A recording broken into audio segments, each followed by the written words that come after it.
Good morning students. ನಾನು ನಿಮ್ಮ Vanishree science teacher. ಅನುವಂಶೀಯತೆ ಬಗ್ಗೆ ನಾವು ನಿನ್ನೆ ಕ್ಲಾಸಲ್ಲಿ ನೋಡ್ತಾ ಇದ್ವಿ. ಇಲ್ಲಿ ಅನುವಂಶೀಯತೆ ಅಂದ್ರೆ ಏನಪ್ಪಾ ಅಂತಂದ್ರೆ ಒಂದು ಪೀಳಿಗೆಯನ್ನು ಅನುಕರಣೆ ಮಾಡ್ತಕ್ಕಂಥದ್ದು, ಅಂದ್ರೆ ವಂಶದಿಂದ ವಂಶಕ್ಕೆ ಅದು ಅನುಕರಣೆ ಆಗ್ತಕ್ಕಂತಹ ಯಾವುದು ಕ್ಯಾರೆಕ್ಟರಿಸ್ಟಿಕ್ಸ್ ಆಗಿರ್ಬೋದು, ನಮ್ಮ ದೇಹದ ಪ್ರತಿಯೊಂದು ಅಂಗಗಳಾಗಿರ್ಬೋದು, ಅದೇನಪ್ಪ ಅನುವಂಶತೆಯಿಂದ ಕೂಡಿರ್ತತಿ ಅಂತ ಹೇಳಿ ನಾವು ನಿನ್ನೆ ಕ್ಲಾಸಲ್ಲಿ ನೋಡಿದ್ವಿ. ಅದೇ ರೀತಿಯಾಗಿ ನಾವೇನು ನೋಡಿದ್ವಿ, ಭಿನ್ನತೆಯ ಬಗ್ಗೆ ತಿಳ್ಕೊಂಡಿದ್ವಿ. ಸಂತಾನೋತ್ಪತ್ತಿಯಲ್ಲಿ ಏಕಕೋಶೀಯ ಜೀವಿಗಳಲ್ಲಿ ಅಲೈಂಗಿಕ ಸಂತಾನೋತ್ಪತ್ತಿ ಆಗ್ತದೆ ಅಂತ ನೋಡಿದ್ವಿ.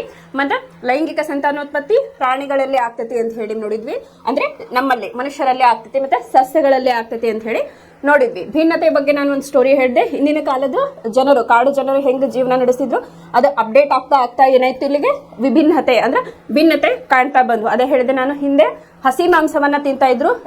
ಯಾಕಂದ್ರೆ ಅವರಿಗೆ ಹಲ್ಲುಗಳು ದೊಡ್ಡದಾಗಿದ್ವು. ಆಮೇಲೆ ಅವ್ರಿಗೆ ಬೇಯಿಸ್ಕೊಂಡು ತಿನ್ಬೇಕನ್ನೋ ಸ್ಟಾರ್ಟಿಂಗ್ ಜ್ಞಾನ ಇರಲಿಲ್ಲ. ಯಾವಾಗ 2 ಕಲ್ಲುಗಳು ರಬ್ಬು ಮಾಡಿದಾಗ ಬೆಂಕಿ ಬಂತು, ಅವಾಗ ಏನಾಯ್ತು, ಈ ಮಾಂಸವನ್ನ ಬೇಯಿಸಿ ತಿನ್ಬೇಕಂತ ಹೇಳಿ ಗೊತ್ತಾಯ್ತು. ಅವಾಗ ಏನ್ ಮಾಡಿದ್ರು ಅವರು, ಎವಲ್ಯೂಷನ್ ಆಗ್ತಾ ಹಲ್ಲು ದೊಡ್ಡದಿದ್ದು ಸಣ್ಣದಾಗ್ತಾ ಬಂತು. ಅದೇ ರೀತಿ ಅವರ ಉಡುಗೆ ತೊಡುಗೆ ಆಗಿರ್ಬೋದು, ಆಚಾರ ವಿಚಾರಗಳಲ್ಲಾಗಿರ್ಬೋದು ಎಲ್ಲವೂ ಬದಲಾವಣೆ ಆಗ್ತಾ ಬಂತು. ಹಾಗಾಗಿ ನಾವು ಮಂಗನಿಂದ ಮಾನವ ಅಂತ ಹೇಳಿ ಕರಿತೀವಿ. ಅದೇ ರೀತಿಯಾಗಿ ಮನುಷ್ಯರಲ್ಲಿ ಭಿನ್ನತೆಯನ್ನ ನಾವು ಯಾವ ರೀತಿಯಾಗಿ ತಗೊಂಡ್ವಿ ಅಂತಂದ್ರೆ, ಅಂದ್ರೆ ನಮ್ಮಲ್ಲಿ ತಂದೆ ತಾಯಿಯ ಕ್ಯಾರೆಕ್ಟರ್ಸ್ ಬರಬೇಕು ಅಂತ ಏನಿಲ್ಲ. ಅಲ್ಲಿ ಏನಾಗಿರ್ಬೋದು, ನಮ್ಮ ಹಿರಿಯರಾಗಿರ್ಬೋದು ಯಾರ್ದಾದ್ರೂ ಒಬ್ರು ಕ್ಯಾರೆಕ್ಟರಿಸ್ಟಿಕ್ಸ್ ಇಲ್ಲೇ ಬರ್ಬೋದು ಅಂತ ಹೇಳಿ ನಿನ್ನೆ ಕ್ಲಾಸಲ್ಲಿ ನೋಡಿದ್ವಿ. ಎಕ್ಸಾಂಪಲ್ ನಾನು ಏನು ತಗೊಂಡಿದ್ದೆ, ತಾಯಿಗೆ ಬೆಕ್ಕಿನ ಕಣ್ಣು ಇದ್ದು ತಂದೆಗೆ ಕಪ್ಪು ಕಣ್ಣು ಇದ್ದರೆ ಯಾವ ಒಂದು ಜೀನ್ ಪ್ರಬಲ ಇರ್ತೈತಲ್ಲ, ಅಲ್ಲಿ ಆ ಜೀನ್ ಬಂದಾಗ ಆ ಮಗುವಿನ ಕಣ್ಣು ಆ ರೀತಿಯಾಗಿರ್ತದೆ. ತಾಯಿಯ ಜೀನ್ ಪ್ರಬಲ ಇದ್ರೆ ಬೆಕ್ಕಿನ ಕಣ್ಣು, ತಂದೆಯ ಜೀನ್ ಪ್ರಬಲ ಇದ್ರೆ ಅದು ಕಪ್ಪು ಕಣ್ಣು ಅಂತ ಹೇಳಿ ನಾವು ಹೇಳ್ಬೋದು. ಅದು ಯಾವ ರೀತಿಯಾಗಿ ಅಂತ ಹೇಳಿ ಇವತ್ತಿನ ಕ್ಲಾಸ್ ಒಳಗ ನೋಡೋಣಂತೆ. ಆಮೇಲೆ ನಿನ್ನೆ ನಾವು ಜೀನ್ ಬಗ್ಗೆ ತಿಳ್ಕೊಂಡ್ವಿ, ಆಮೇಲೆ DNA ಬಗ್ಗೆ ತಿಳ್ಕೊಂಡ್ವಿ. ಯಾಕೆ ಭಿನ್ನತೆ ಇರ್ತೈತಿ ನಮ್ಮ ಅಲೈಂಗಿಕ ಮತ್ತು ಲೈಂಗಿಕ ಅಂತಂದ್ರೆ, ಏಕಕೋಶೀಯ ಜೀವಿ ಮತ್ತು ಬಹುಕೋಶೀಯ ಜೀವಿಗಳಲ್ಲಿ ಯಾಕೆ ಭಿನ್ನತೆ ಇರ್ತದಪ್ಪ ಅಂತಂದ್ರೆ, ಅಲ್ಲಿ ಅಲೈಂಗಿಕ ಸಂತಾನೋತ್ಪತ್ತಿ ಒಳಗ ಏನು ಚೇಂಜಸ್ ಇರಲ್ಲ ಪ್ರಾಣಿ ಅಲ್ಲಿ ಜೀವಿಗಳಲ್ಲಿ. ಏನು ಮೈಕ್ರೋಸ್ಕೋಪಿಕ್ ಆರ್ಗಾನಿಸಮ್ ನೋಡಿದ್ವಲ್ಲ, ಪ್ಲನೇರಿಯಾ ತಗೊಳ್ರಿ, ಅಮೀಬಾ ತಗೊಳ್ರಿ, ಅಲ್ಲಿ ಏನಾಗಿರ್ತದಪ್ಪ ಅಂತಂದ್ರೆ ಒಂದೇ ತರಹದ ಸೇಮ್. ಈಗ ಅಮೀಬಾ ತಗೊಳ್ರಿ, ನಾವು ಎಷ್ಟು ವರ್ಷದಿಂದ ಓದತ್ತೀವಿ, ಅದಕ್ಕೆ ನಾವೇನಂತೀವಿ ಶೇಪ್ಲೆಸ್ ಸ್ಟ್ರಕ್ಚರ್ ಅಂತ ಹೇಳಿ ಕರಿತೇವೆ. ಅದೇನು ಚೇಂಜ್ ಆಗಿಲ್ಲ. ಬಟ್ ಅದೇ ಮನುಷ್ಯರಲ್ಲಿ ಏನಾಗೈತಿ, ಕ್ಯಾರೆಕ್ಟರಿಸ್ಟಿಕ್ಸ್ ಆಗಿರ್ಬೋದು, ಆಕಾರ ವಿಕಾರ ಏನಾಗಿರ್ತೈತಿ, ಇಲ್ಲೇ ಚೇಂಜಸ್ ಆಗ್ತಾ ಬಂದಿರ್ತಾವ. ಅದನ್ನೇ ನಾವು ಇಲ್ಲೇ ಕಲಿತಾ ಹೋಗ್ತೀವಿ. ಇಲ್ಲಿ ಇವತ್ತು ಏನ್ ಮಾಡಿದ್ರಪ್ಪ ಅಂತಂದ್ರೆ, ಒಬ್ಬ ಸೈಂಟಿಸ್ಟ್, ಒಬ್ಬ ವಿಜ್ಞಾನಿ ಯಾರಪ್ಪ ಅಂತಂದ್ರೆ ಮೆಂಡೆಲ್ ಅನ್ನುವವರು ಏನ್ ಮಾಡಿದ್ರು ಅಂತಂದ್ರೆ, ಅವ್ರಿಗೆ ಇದ್ರ ಬಗ್ಗೆ ಒಂದು ಕುತೂಹಲ ಮೂಡ್ತು, ಯಾಕೆ ಈ ರೀತಿಯಾಗಿ ಇರ್ತೈತಿ ಅಂತ ಹೇಳಿ. ಅದಕ್ಕೆ ಅವ್ರು ಏನ್ ಅಧ್ಯಯನ ಮಾಡಿದ್ರಪ್ಪ ಅಂತಂದ್ರೆ, ಈ ಭಿನ್ನತೆ ಯಾಕೆ ಕಂಡು ಬರ್ತೈತಿ. ಈಗ ನಾ ಹೇಳಿದೆ, ಒಂದಿಷ್ಟು ಎಕ್ಸಾಂಪಲ್ ಕೊಟ್ಟೆ, ಡಾಗ್ದು ಕೊಟ್ಟೆ ನಿನ್ನೆ. ಕಪ್ಪು ನಾಯಿ, ಅದಕ್ಕೆ ಬಿಳಿ ಮರಿ ಹುಟ್ಟಬಹುದು, ಕಪ್ಪು ಮರಿನೇ ಹುಟ್ಟಬಹುದು ಅಥವಾ ಕಂದು ಮರಿನೇ ಹುಟ್ಟಬಹುದು. ಬಿಕಾಸ್ ಆಫ್ ಯಾಕಪ್ಪ ಅಂತಂದ್ರೆ ಅಲ್ಲಿ ಜೀನ್ಗಳು ಏನಿರ್ತಾವಲ್ಲ, ಅಲ್ಲಿ gene type 1, gene chromosome 1, chromosome 2, chromosome 3 ಅಥವಾ ಜೀನ್ 1, ಜೀನ್ 2, ಜೀನ್ 3 ಅಂತ ಹೇಳಿ ನಾವು ತಗೋಬಹುದಲ್ಲೇ. ತಗೊಂಡಾಗ ಏನಾಗ್ತಿರ್ತೈತಿ ಅಂತಂದ್ರೆ, ಒಂದು ಜೀನಿಂದ ಕಂದು ಕಲರ್ ಬಂದ್ರೆ ಇನ್ನೊಂದು ಜೀನಿಂದ ಕಪ್ಪು ಕಲರ್ ಬರ್ಬೋದು, ಇನ್ನೊಂದು ಜೀನಿಂದ ವೈಟ್ ಕಲರ್ ಬರ್ಬೋದು. ಈ ರೀತಿಯಾಗಿ ಚೇಂಜಸ್ ಆಗ್ತೈತಿ. ಇದು ಯಾಕೆ ಆಗ್ತೈತಿ ಅಂತ ಹೇಳಿ ತಿಳ್ಕೊಳ್ಳೋದಕ್ಕೋಸ್ಕರ ಏನ್ ಮಾಡಿದ್ರು, ಈ ಮೆಂಡೆಲ್ ಅನ್ನೋ ವಿಜ್ಞಾನಿ ಒಂದು ಸಸ್ಯದ ಮೇಲೆ ಅಧ್ಯಯನವನ್ನ ಮಾಡಿದ್ರು. ಅದು ಯಾವ್ದಪ್ಪ ಅಂತಂದ್ರೆ ಬಟಾಣಿ ಸಸ್ಯ. ಬಟಾಣಿ ಸಸ್ಯ ಇವ್ರು ಇದನ್ನ ಯಾಕೆ ಕನ್ಸಿಡರ್ ಮಾಡಿದ್ರಪ್ಪ ಅಂತಂದ್ರೆ, ಇದ್ರ ಈಲ್ಡ್ ಏನೈತಲ್ಲ 2 to 3 months ಒಳಗೆ ಬರ್ತಿದ್ರು. ಅವರ ಸಂಶೋಧನೆಗೆ ಇದು ಈಸಿಯಾಗಿ ಹೊಂದಿತ್ತು ಅಂತಂದ್ರೆ, ಈಗ ಬೇರೆ ನಾವು ಕನ್ಸಿಡರ್ ಮಾಡಿದ್ವಿ ಅಂದ್ರೆ ಬೇರೆ ತಳಿಗಳನ್ನ, ಅವು ಡ್ಯೂರೇಷನ್ ಜಾಸ್ತಿ ಇರ್ತಾವ. ಬಟ್ ಬಟಾಣಿ ಸಸ್ಯದ ಹೆಂಗಿರ್ತಪ್ಪ ಅಂತಂದ್ರೆ ಬೇಗ ನಮಗೆ ಏನಾಗ್ತೈತಿ, ರಿಸಲ್ಟ್ ಸಿಗ್ತೈತಿ, ನಮ್ಮ ಸಂಶೋಧನೆಗೆ ಅದು ಹೆಲ್ಪ್ ಆಗ್ತೈತಿ ಅನ್ನೋದಕ್ಕೆ ಅವ್ರು ಏನ್ ಮಾಡಿದ್ರಪ್ಪ ಅಂತಂದ್ರೆ ಒಂದು ಬಟಾಣಿ ಸಸ್ಯವನ್ನ ತಗೊಂಡ್ರು. ಬಟಾಣಿ ಸಸ್ಯದಲ್ಲಿ ಯಾವ ರೀತಿಯಾಗಿ ನೋಡಿದ್ರಪ್ಪ ಅಂತಂದ್ರೆ, ಅವರು ಒಂದು ಎತ್ತರದ ಬಟಾಣಿ ಸಸ್ಯವನ್ನ ತಗೊಂಡ್ರು, ಇನ್ನೊಂದು ಕುಬ್ಜ ಬಟಾಣಿ ಸಸ್ಯವನ್ನ ಅವರು ತೆಗೆದುಕೊಂಡ್ರು. ಇಲ್ಲಿ ಅವ್ರು ಏನ್ ಮಾಡಿದ್ರಪ್ಪ ಅಂತಂದ್ರೆ 2 ರೀತಿಯಾದ ಬಟಾಣಿ ಸಸ್ಯಗಳನ್ನ ತೆಗೆದುಕೊಂಡ್ರು. ಏನ್ ಮಾಡಿದ್ರು, ಒಂದು ಕ್ರಾಸ್, ಇಲ್ಲಿ ಪರಾಗಸ್ಪರ್ಶ ಕ್ರಿಯೆ ಅಂತ ಹೇಳಿ ಹೇಳ್ಬೋದು ನಾವು. ಇಲ್ಲಿ ಏನ್ ಮಾಡಿದ್ರು, ಎತ್ತರದ ಒಂದು ಬಟಾಣಿ ಸಸ್ಯವನ್ನ ತಗೊಳ್ತಾರ, ಆಮೇಲೆ ಕುಬ್ಜವಾಗಿರ್ತಕ್ಕಂಥ ಅಂದ್ರೆ ಗಿಡ್ಡಕ್ಕಿರೋವು ಅವನ್ನೇನ್ ಮಾಡ್ತಾರ, ಬಟಾಣಿ ಸಸ್ಯವನ್ನ ತಗೊಳ್ತಾರ. ಅದನ್ನ ಯಾವ ರೀತಿಯಾಗಿ ಅವ್ರು ಎಕ್ಸ್ಪ್ಲೇನ್ ಮಾಡ್ತಾರ ಅಂದ್ರೆ, ಈ ಎತ್ತರದ ಬಟಾಣಿ ಸಸ್ಯವನ್ನ ನಾವು ಕ್ಯಾಪಿಟಲ್ T ಅಂತ ಹೇಳಿ ತಗೊಳ್ಳೋದು ಈ ರೀತಿಯಾಗಿ. ಆಮೇಲೆ ಕುಬ್ಜ ಬಟಾಣಿ ಸಸ್ಯವನ್ನ ನಾವೇನ್ ಮಾಡೋಣ, ಸ್ಮಾಲ್ ಟಿ ಅಂತ ಹೇಳಿ ನೋಡೋಣಂತೆ. ಇಲ್ಲೇ ಏನ್ ಮಾಡಿದ್ರಪ್ಪ ಅಂತಂದ್ರೆ, ಎತ್ತರದ ಒಂದು ಬಟಾಣಿ ಸಸ್ಯವನ್ನ ತಗೊಂಡ್ರು, ಕುಬ್ಜವಾದ ಒಂದು ಬಟಾಣಿ ಸಸ್ಯವನ್ನ ತೆಗೆದುಕೊಂಡ್ರು. ಇಲ್ಲಿ ಏನ್ ಮಾಡಿದ್ರು, ಕ್ರಾಸ್, ಪರಾಗಸ್ಪರ್ಶ ಕ್ರಿಯೆ ಅಂದ್ರೆ ಯಾವ ಪರಾಗಸ್ಪರ್ಶ ಕ್ರಿಯೆ ಅಂದ್ರಪ್ಪ, ಇಲ್ಲೇ ಪರಕೀಯ ಪರಾಗಸ್ಪರ್ಶ ಕ್ರಿಯೆ ಅಂತಂದ್ರೆ ಇಲ್ಲಿ ಎತ್ತರದ ಒಂದು ಸಸ್ಯವನ್ನ ತಗೊಂಡಾರ ಮತ್ತು ಕುಬ್ಜವಾದ ಒಂದು ಬಟಾಣಿ ಸಸ್ಯ. ಏನಾಯ್ತು, ಒಂದೇ ಗಿಡದಲ್ಲಿ ಇದು ಇಲ್ಲಿ ಕ್ರಿಯೆ ನಡೀತಾ ಇಲ್ಲ, ಪರಾಗಸ್ಪರ್ಶ ಕ್ರಿಯೆ ನಡೀತಾ ಇಲ್ಲ. ಇಲ್ಲೇನಾಯ್ತು, ಎರಡು ರೀತಿಯ ಗಿಡಗಳಲ್ಲಿ ಇಲ್ಲಿ ಸಸ್ಯಗಳಲ್ಲಿ ಇಲ್ಲಿ ಪರಾಗಸ್ಪರ್ಶ ಕ್ರಿಯೆ ನಡೀತು. ಇಲ್ಲಿ ಸಮ್ಮಿಲನ ಹೊಂದಿದಾಗ ಇವು ಅಲೀಲ್ಗಳು ಅಥವಾ ಜೀನ್ಗಳು ಅಂತ ಹೇಳಿ ನಾವು ಕರಿತೀವಿ. ಜೀನ್ಗಳು ಅಂತ ಹೇಳಿ ತಗೋಬಹುದು. ಫಾರ್ ಎಕ್ಸಾಂಪಲ್ ನಾವು ಮನುಷ್ಯರಲ್ಲಿ ಕನ್ಸಿಡರ್ ಮಾಡಿದ್ರೆ ತಂದೆ ಅಥವಾ ಇದು ತಂದೆ, ಇದು ತಾಯಿ ಅಂತ ಹೇಳಿ. ಅವಾಗ ಏನಾಗ್ತತಿ, ಸಮ್ಮಿಲನ ಹೊಂದಿದಾಗ ಪರಾಗಸ್ಪರ್ಶ ಆದಾಗ ಏನಾಗ್ತದಪ್ಪ ಅಂತಂದ್ರ ಇಲ್ಲಿದ್ ಒಂದು ಕ್ಯಾರೆಕ್ಟರ್ ಬರ್ತೈತೆ ನಮಗೆ ಗೊತ್ತಿರೋ ಹಂಗ. ನಾನು DNA ಹೇಳ್ಬೇಕಾದ್ರೆ ಹೇಳಿದೆ, ಸಮ್ಮಿಲನ ಹೊಂದಿದಾಗ DNA ಸ್ಟ್ರಕ್ಚರ್ ಹೇಳಿದ್ನಲ್ಲ, ಈ ರೀತಿಯಾಗಿ ಹೆಲಿಕ್ಸ್ ಮಾಡಲ್ಲ. ಇದನ್ನ ಕ್ರಾಸ್ ಈಗ ನಾವು ಕ್ರಾಸ್ ಅಥವಾ ಪರಾಗಸ್ಪರ್ಶ ಕ್ರಿಯೆ ಮಾಡಿದಾಗ ಏನಾಯ್ತು, ಇಲ್ಲಿಂದ ಒಂದು ಕ್ಯಾಪಿಟಲ್ ಟಿ ಬಂತು, ಇಲ್ಲಿಂದ ಒಂದು ಸ್ಮಾಲ್ ಟಿ ಬಂತು. ಇದನ್ನ ಚಕ್ಕರ್ ಬೋರ್ಡ್ ಅಂತ ಹೇಳಿ ಕರೀತಾರೆ. ಇದನ್ನ F1 ಜನರೇಷನ್ ಅಂತ ಹೇಳಿ ನಾ ಬರ್ತೇನೆ ಅಂತಂದ್ರ ಇವ್ರು ಏನ್ ಮಾಡಿದ್ರು, ಒಂದೆರಡು 3 ನಿಯಮಗಳನ್ನ ಮಂಡಿಸಿದ್ರು. ಅದ್ರೊಳಗೆ ಫಸ್ಟ್ ಇದು ಏನ್ ಮಾಡಿದ್ರು, ಎತ್ತರದ ಬಟಾಣಿ ಸಸ್ಯ ಜೊತೆಗೆ ಕುಬ್ಜ ಬಟಾಣಿ ಸಸ್ಯವನ್ನ ಮಾಡಿದಾಗ ಏನಾತಪ್ಪ ಅಂತಂದ್ರೆ ಇಲ್ಲಿ ನಮಗ ಕ್ಯಾಪಿಟಲ್ ಟಿ ಮತ್ತು ಸ್ಮಾಲ್ ಟಿ ಬಂತು. ಇಲ್ಲೇ ಪರಕೀಯ ಪರಾಗಸ್ಪರ್ಶ ಆಯ್ತು, ಅಂದ್ರ ಬೇರೆ ಬೇರೆ ಸಸ್ಯಗಳ ನಡುವೆ ಇಲ್ಲಿ ಸಮ್ಮಿಲನ ಆಯ್ತು ಅಂತ ಹೇಳಿ ಇದಕ್ಕೆ ನಾವು F1 ಜನರೇಷನ್ ಅಂತ ಹೇಳಿ ಕರಿತೇವೆ. ಆಮೇಲೆ ಏನಾಯ್ತಪ್ಪ ಅಂತಂದ್ರೆ ಇದು ಚಕ್ಕರ್ ಬೋರ್ಡ್ ಅಂತ ಹೇಳಿ ನಾವು ಕರಿತೇವೆ. F1 ಜನರೇಷನ್ ಒಳಗ ಇಲ್ಲಿ ಸ್ಮಾಲ್ ಟಿ ತಗೊಳ್ರಿ, ಇಲ್ಲೇ ಕ್ಯಾಪಿಟಲ್ ಟಿ ಅಂತ ತಗೊಳ್ರಿ. ಇದನ್ನ ಮಲ್ಟಿಪ್ಲೈ ಮಾಡಿ, capital T into small T, capital T into small T, T ಆಮೇಲೆ ಕ್ಯಾಪಿಟಲ್ ಟಿ ಸ್ಮಾಲ್ ಟಿ. ಇಲ್ಲಿ ನೋಡ್ರಿ, ಈಗ ನಾನು ಹೇಳಿದ್ದೆ, ಈಗ ಜೀನ್ಸ್ ಹೇಳ್ಬೇಕಾದ್ರೆ ಯಾವುದು ಡಾಮಿನೆಂಟ್ ಕ್ಯಾರೆಕ್ಟರ್ ಅಥವಾ ಪ್ರಬಲ ಜೀನ್ಸ್ ಇರ್ತದಲ್ಲ ಅದರದ್ದು ಕ್ಯಾರೆಕ್ಟರಿಸ್ಟಿಕ್ಸ್ ಬರ್ತಾವು ಅಂತ ಹೇಳಿ ನಾನು ಹೇಳಿದ್ದೆ, ಹೌದಾ? ಸೊ ಹಾಗಾಗಿ ಇಲ್ಲೇನಾಯ್ತು, ಕ್ಯಾಪಿಟಲ್ ಟಿ ಅಂತಂದ್ರೆ ನಾವು ಎತ್ತರದ ಸಸ್ಯ ಅಂತ ಹೇಳಿ, ಎತ್ತರದ ಬಟಾಣಿ ಸಸ್ಯ ಅಂತ ಹೇಳಿ ತೆಗೆದುಕೊಂಡಿವಿ. ಸೊ ಹಾಗಾಗಿ ಅದ್ರ ಕ್ಯಾರೆಕ್ಟರಿಸ್ಟಿಕ್ಸ್ ನ ಬರೆಯೋಣ.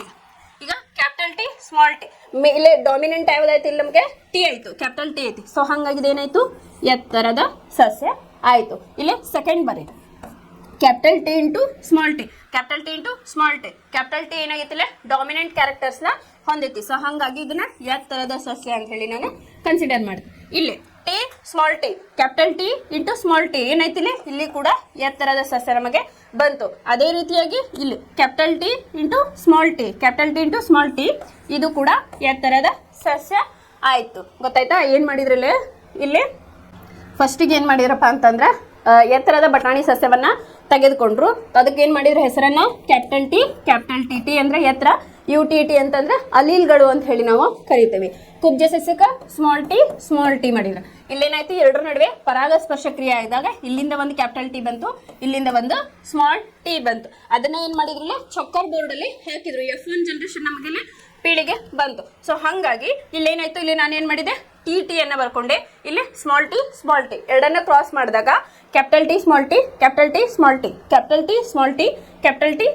ಟಿ ಬಂತು. ಇಲ್ಲಿ ಡಾಮಿನೆಂಟ್ ಕ್ಯಾರೆಕ್ಟರ್ ಅಂತ ಹೇಳಿ ಕರಿತೀವಿ. ಇನ್ನು ಪ್ರಬಲ ಮತ್ತು ದುರ್ಬಲ ಅಂತ ಹೇಳಿ ನಾವು ಕರಿತೀವಿ. ಯಾವುದು ಪ್ರಬಲ ಅಂದ್ರೆ ಎತ್ತರ ಅನ್ನೋದಿಲ್ಲ ಪ್ರಬಲ ಕ್ಯಾರೆಕ್ಟರಿಸ್ಟಿಕ್ಸ್ ಆಗ್ತೈತಿ.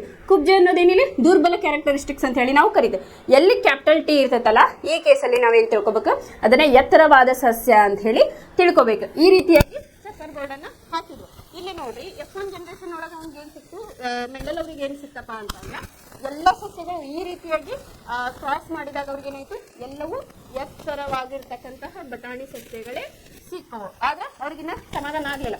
ಅವಾಗ ಏನ್ ಮಾಡ್ತಾರಪ್ಪ ಅಂತಂದ್ರೆ ಸೇಮ್ ತಳಿಯೊಳಗನ ಅವರು ಏನ್ ಮಾಡ್ತಾರ, ಇಲ್ಲಿ ಪರಕೀಯ ಪರಾಗಸ್ಪರ್ಶ ಐತಲ್ಲ, ಸ್ವಕೀಯ ಪರಾಗಸ್ಪರ್ಶ ಕ್ರಿಯೆಯನ್ನ ಮಾಡ್ತಾರೆ. ಎದ್ರೊಳಗ ಬಟಾಣಿ ಸಸ್ಯದೊಳಗ ಇಲ್ಲೇನ್ ಮಾಡಿದ್ರು, ಒಂದು ಎತ್ತರವಾದ ಸಸ್ಯವನ್ನ ತಗೊಂಡ್ರು, ಇನ್ನೊಂದು ಕುಬ್ಜವಾದ ಸಸ್ಯವನ್ನ ತಗೊಂಡು ಪರಕೀಯ ಪರಾಗಸ್ಪರ್ಶ ಕ್ರಿಯೆಯನ್ನ ಮಾಡಿದ್ರು. ಇದು F1 ಜನರೇಷನ್ ಅಂತ ಹೇಳಿ ಅವರು ಕರೆದ್ರು. ಅದೇ ರೀತಿಯಾಗಿ ಏನ್ ಮಾಡಿದ್ರು, ಅವರು ಸ್ವಕೀಯ ಪರಾಗಸ್ಪರ್ಶ ಕ್ರಿಯೆಯನ್ನ ಮಾಡಿ ನೋಡೋಣ ಅಂತ ಹೇಳಿ ಏನ್ ಮಾಡಿದ್ರಪ್ಪ, ಅವರು ಇನ್ನೊಂದು ಮೆಥಡ್ ಅನ್ನ ಅವರು ನೋಡಿದ್ರು. ಅಂದ್ರೆ ಸ್ವಕೀಯ ಪರಾಗಸ್ಪರ್ಶ ಕ್ರಿಯೆಯನ್ನ ಬಟಾಣಿ ಸಸ್ಯಗಳಲ್ಲಿ ಮಾಡಿ ನೋಡಿದ್ರು. ಅದು ಯಾವ ತರ ಅಂತ ಹೇಳಿ ನೋಡೋಣ.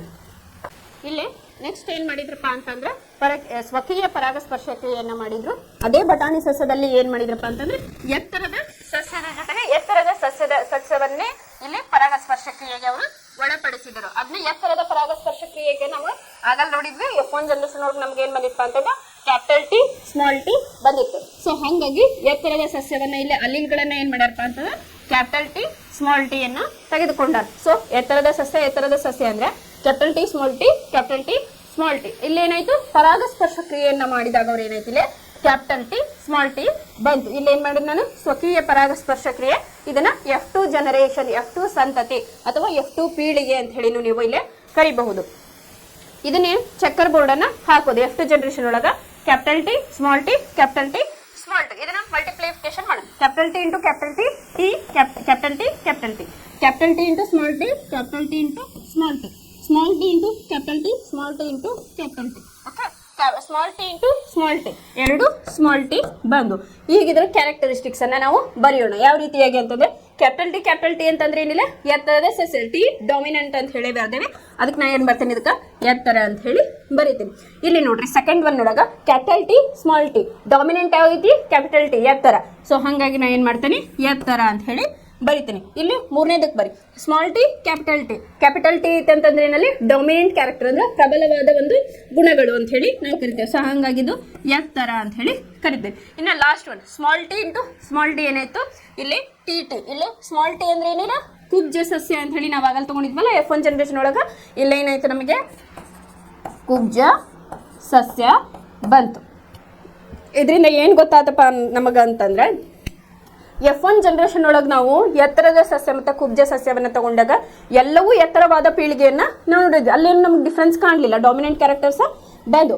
ಇನ್ನ F2 ಜನರೇಷನ್ ಒಳಗೆ ಏನಾಯ್ತಪ್ಪ ಅಂತಂದ್ರೆ ಇಲ್ಲಿ 3 ಎತ್ತರದ ಗಿಡಗಳು ಬಂದು, ಒಂದು ಕುಬ್ಜ ಸಸ್ಯ ಇಲ್ಲೇ ಬಂತು. ಇದರ ಮೀನಿಂಗ್ ಏನಪ್ಪಾ ಅಂತಂದ್ರೆ ಎಲ್ಲವೂ ಒಂದೇ ರೀತಿಯಾದ ಕ್ಯಾರೆಕ್ಟರಿಸ್ಟಿಕ್ ಬಂದಿರೋದಿಲ್ಲ, ವಂಶಾವಳಿಯಾಗಿ ಆಗ್ತಿರ್ತೈತಿ. ಇಲ್ಲಿ ಕುಬ್ಜ ಸಸ್ಯನೂ ಕೂಡ ಇಲ್ಲೇ ಬಂತು ಅಂತ ಹೇಳಿ ತೋರಿಸಿದ್ರು, ಅಂದ್ರೆ ಭಿನ್ನತೆಯನ್ನು ಅವರು ಇಲ್ಲಿ ತೋರಿಸಿದ್ರು.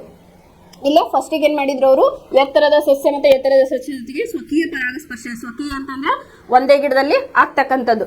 ಅವಾಗ ಕ್ರಾಸ್ ಮಾಡಿದಾಗ ಏನು ಬಂತು ನಮಗೆ ಕ್ಯಾಪಿಟಲ್ ಟಿ ಸ್ಮಾಲ್ ಟಿ. ಅದನ್ನೇ ಚೆಕ್ಕರ್ ಬೋರ್ಡ್ ಹಾಕಿದಾಗ ನಮಗೆ ಏನು ಬಂತು, 3 ಎತ್ತರದ ಸಸ್ಯಗಳು ಬಂದು, ಒಂದು ಕುಬ್ಜ ಸಸ್ಯ ಇಲ್ಲೇ ನಮಗೆ ಬಂತು. ಇದಕ್ಕೆ genotypic ratio and phenotypic ratio ಅಂತ ಹೇಳಿ ಕರೀತಾರೆ. ಇಲ್ಲಿ genotypic ratio and phenotypic ratio ಅಂತ ಹೇಳಿ ಬರೀತಾರೆ. ಇಲ್ಲಿ ನನಗೆ ಎಷ್ಟು ಬಂತಪ್ಪ ಜಿನೋಟೈಪ್ ರೇಷಿಯೋ ಅಂತಂದ್ರೆ ಇಲ್ಲಿ 1:2:1 ಅಂತ ಹೇಳಿ ನಾ ಬರ್ದೇನೆ. ಅದನ್ನ ಹೆಂಗೆ ಬರ್ದೇನೆ ಅಂತಂದ್ರೆ ಇಲ್ಲಿ ನೋಡ್ರಿ ಕ್ಯಾಪಿಟಲ್ ಟಿ ಎಷ್ಟದಾವ, 1 ಐತಿ. ಸೊ 1 ಅಂತ ಹೇಳಿ ಬರ್ದೇನೆ. ಆಮೇಲೆ ಕ್ಯಾಪಿಟಲ್ ಟಿ ಸ್ಮಾಲ್ ಟಿ ಎಷ್ಟದಾವ, ಇಲ್ಲೊಂದೈತಿ ಇಲ್ಲೊಂದೈತಿ. ಸೊ ಹಾಗಾಗಿ 2 ಬರ್ದೇನೆ. ಸ್ಮಾಲ್ ಟಿ ಎಷ್ಟದಾವ, 1 ಐತಿ. ಅದಕ್ಕೆ ನಾನು 1:2:1. ಇದು ಕ್ಯಾಪಿಟಲ್ ಟಿ 1 ಐತಿ. ಸೊ ಹಾಗಾಗಿ 1:. ಆಮೇಲೆ ಕ್ಯಾಪಿಟಲ್ ಟಿ ಸ್ಮಾಲ್ ಟಿ ಎಷ್ಟದಾವು, 2 ಅದಾವು. ಹಾಗಾಗಿ 1:2. ಆಮೇಲೆ ಸ್ಮಾಲ್ ಟಿ ಎಷ್ಟದಾವು, 1 ಪೇರ್ ಐತಿ ನಮ್ಗೆ. ಸೊ ಹಾಗಾಗಿ 1:2:1 ಅಂತ ಹೇಳಿ. ಇನ್ನು ವ್ಯಕ್ತ ರೂಪ ಅಥವಾ ಫಿನೋಟೈಪಿಕ್ ರೇಷಿಯೋ ಅಂತ ಹೇಳಿ ಕೇಳೋರು. ಹೆಂಗಪ್ಪ ಅಂತಂದ್ರೆ ಫಿನೋಟೈಪಿಕ್ ರೇಷಿಯೋ ಅಂತಂದ್ರೆ ಈಗ ನಾವು 2 ರೀತಿಯ ಸಸ್ಯಗಳನ್ನ ನೋಡಿದ್ವಿ, ಎತ್ತರ ಮತ್ತೆ ಕುಬ್ಜ ಅಂತ ಹೇಳಿ. ಸೊ ಫಿನೋಟೈಪಿಕ್ ರೇಷಿಯೋ ಏನಾಗ್ತದಪ್ಪ ಇಲ್ಲ ನಮಗಂತಂದ್ರೆ 3 ಎತ್ತರದ ಸಸ್ಯ, 1 ಕುಬ್ಜ ಸಸ್ಯ. ಹಾಗಾಗಿ ನಾ ಏನು ಬರ್ದೇನೆ 3:1 ಅಂತ ಹೇಳಿ ಬರ್ದೇನೆ. ಇದು ಬಟಾಣಿ ಸಸ್ಯದಲ್ಲಿ ಏನಾಯ್ತಪ್ಪ ಅಂತಂದ್ರೆ ಎತ್ತರದ ಸಸ್ಯದಲ್ಲಿ ಬರ್ತಕ್ಕಂಥ ಚೇಂಜಸ್. ಇವ್ರು ಇಷ್ಟಕ್ಕೆ ಬಿಡ್ಲಿಲ್ಲ. ಆಮೇಲೆ ಏನ್ ಮಾಡಿದ್ರಪ್ಪ ಅಂತಂದ್ರೆ ಈ ಬಟಾಣಿ ಸಸ್ಯಗಳ ಕಲರ್ಸ್ ಇರ್ತಾವಲ್ಲ, ಬಟಾಣಿಗಳು ಅಂತ ಹೇಳಿ ತಗೋಬಹುದು ನೀವು. ಅದ್ರ ಮೇಲೇನು ಹೂಗಳ ಮೇಲೆ ಏನ್ ಮಾಡಿದ್ರು ಇವರು ಒಂದು ಇದು ಎಕ್ಸ್ಪೆರಿಮೆಂಟ್ ಅನ್ನ ಮಾಡಿದ್ರು.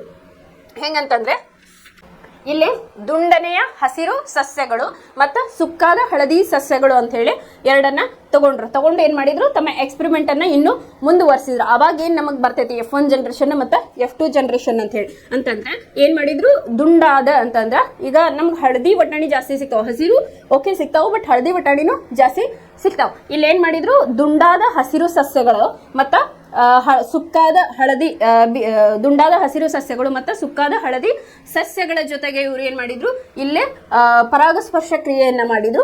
ಅಲ್ಲಿ ಯಾವ ರೀತಿಯಾಗಿ ಪರಾಗಸ್ಪರ್ಶ ಕ್ರಿಯೆ ಆಗ್ತೈತಿ, F1 ಜನರೇಷನ್ ಅಲ್ಲಿ ಏನ್ ಸಿಗ್ತೈತಿ ಮತ್ತು F2 ಜನರೇಷನ್ ಅಲ್ಲಿ ಏನ್ ಸಿಗ್ತೈತಿ ಅಂತ ಹೇಳಿ ಈಗ ನೋಡೋಣ. ಇಲ್ಲಿ 2 ವಿಭಿನ್ನ ಗುಣಗಳನ್ನು ಅನುವಂಶೀಯವಾಗಿ ಪಡೆಯುವುದು ಅಂತ ಹೇಳಿ ಡಿಫ್ರೆಂಟ್ ಕ್ಯಾರೆಕ್ಟರಿಸ್ಟಿಕ್ಸ್ ನ ತಗೊಂಡು ಅವ್ರು ಏನ್ ಮಾಡಿದ್ರಪ್ಪ ಇಲ್ಲಿ ಅಂತಂದ್ರೆ ಅವರು ಇಲ್ಲಿ ಪರಾಗಸ್ಪರ್ಶ ಕ್ರಿಯೆಯನ್ನ ಮಾಡ್ತಾರ. ಯಾವ ರೀತಿಯಾಗಿ ಇದನ್ನು ಕೂಡ ನಾವು ಪರಕೀಯ ಅಂತ ಹೇಳಿ ತಗೋಬಹುದು. ಡಿಫ್ರೆಂಟ್ ಕ್ಯಾರೆಕ್ಟರ್ಸ್ ಅನ್ನ ತಗೊಂಡಿದ್ದಾರೆ. ಇಲ್ಲಿ ದುಂಡಾದ ಹಸಿರು ಸಸ್ಯಗಳು ಮತ್ತು ಸುಕ್ಕಾದ ಹಳದಿ ಸಸ್ಯಗಳು ಅಂತ ಹೇಳಿ. ಇಲ್ಲಿ ದುಂಡಾದ ಅನ್ನೋದಕ್ಕೆ ಅವ್ರು ಏನ್ ಮಾಡ್ಯಾರಪ್ಪ ಅಂತಂದ್ರೆ ಕ್ಯಾಪಿಟಲ್ R ಅನ್ನ ತಗೊಂಡಾರ.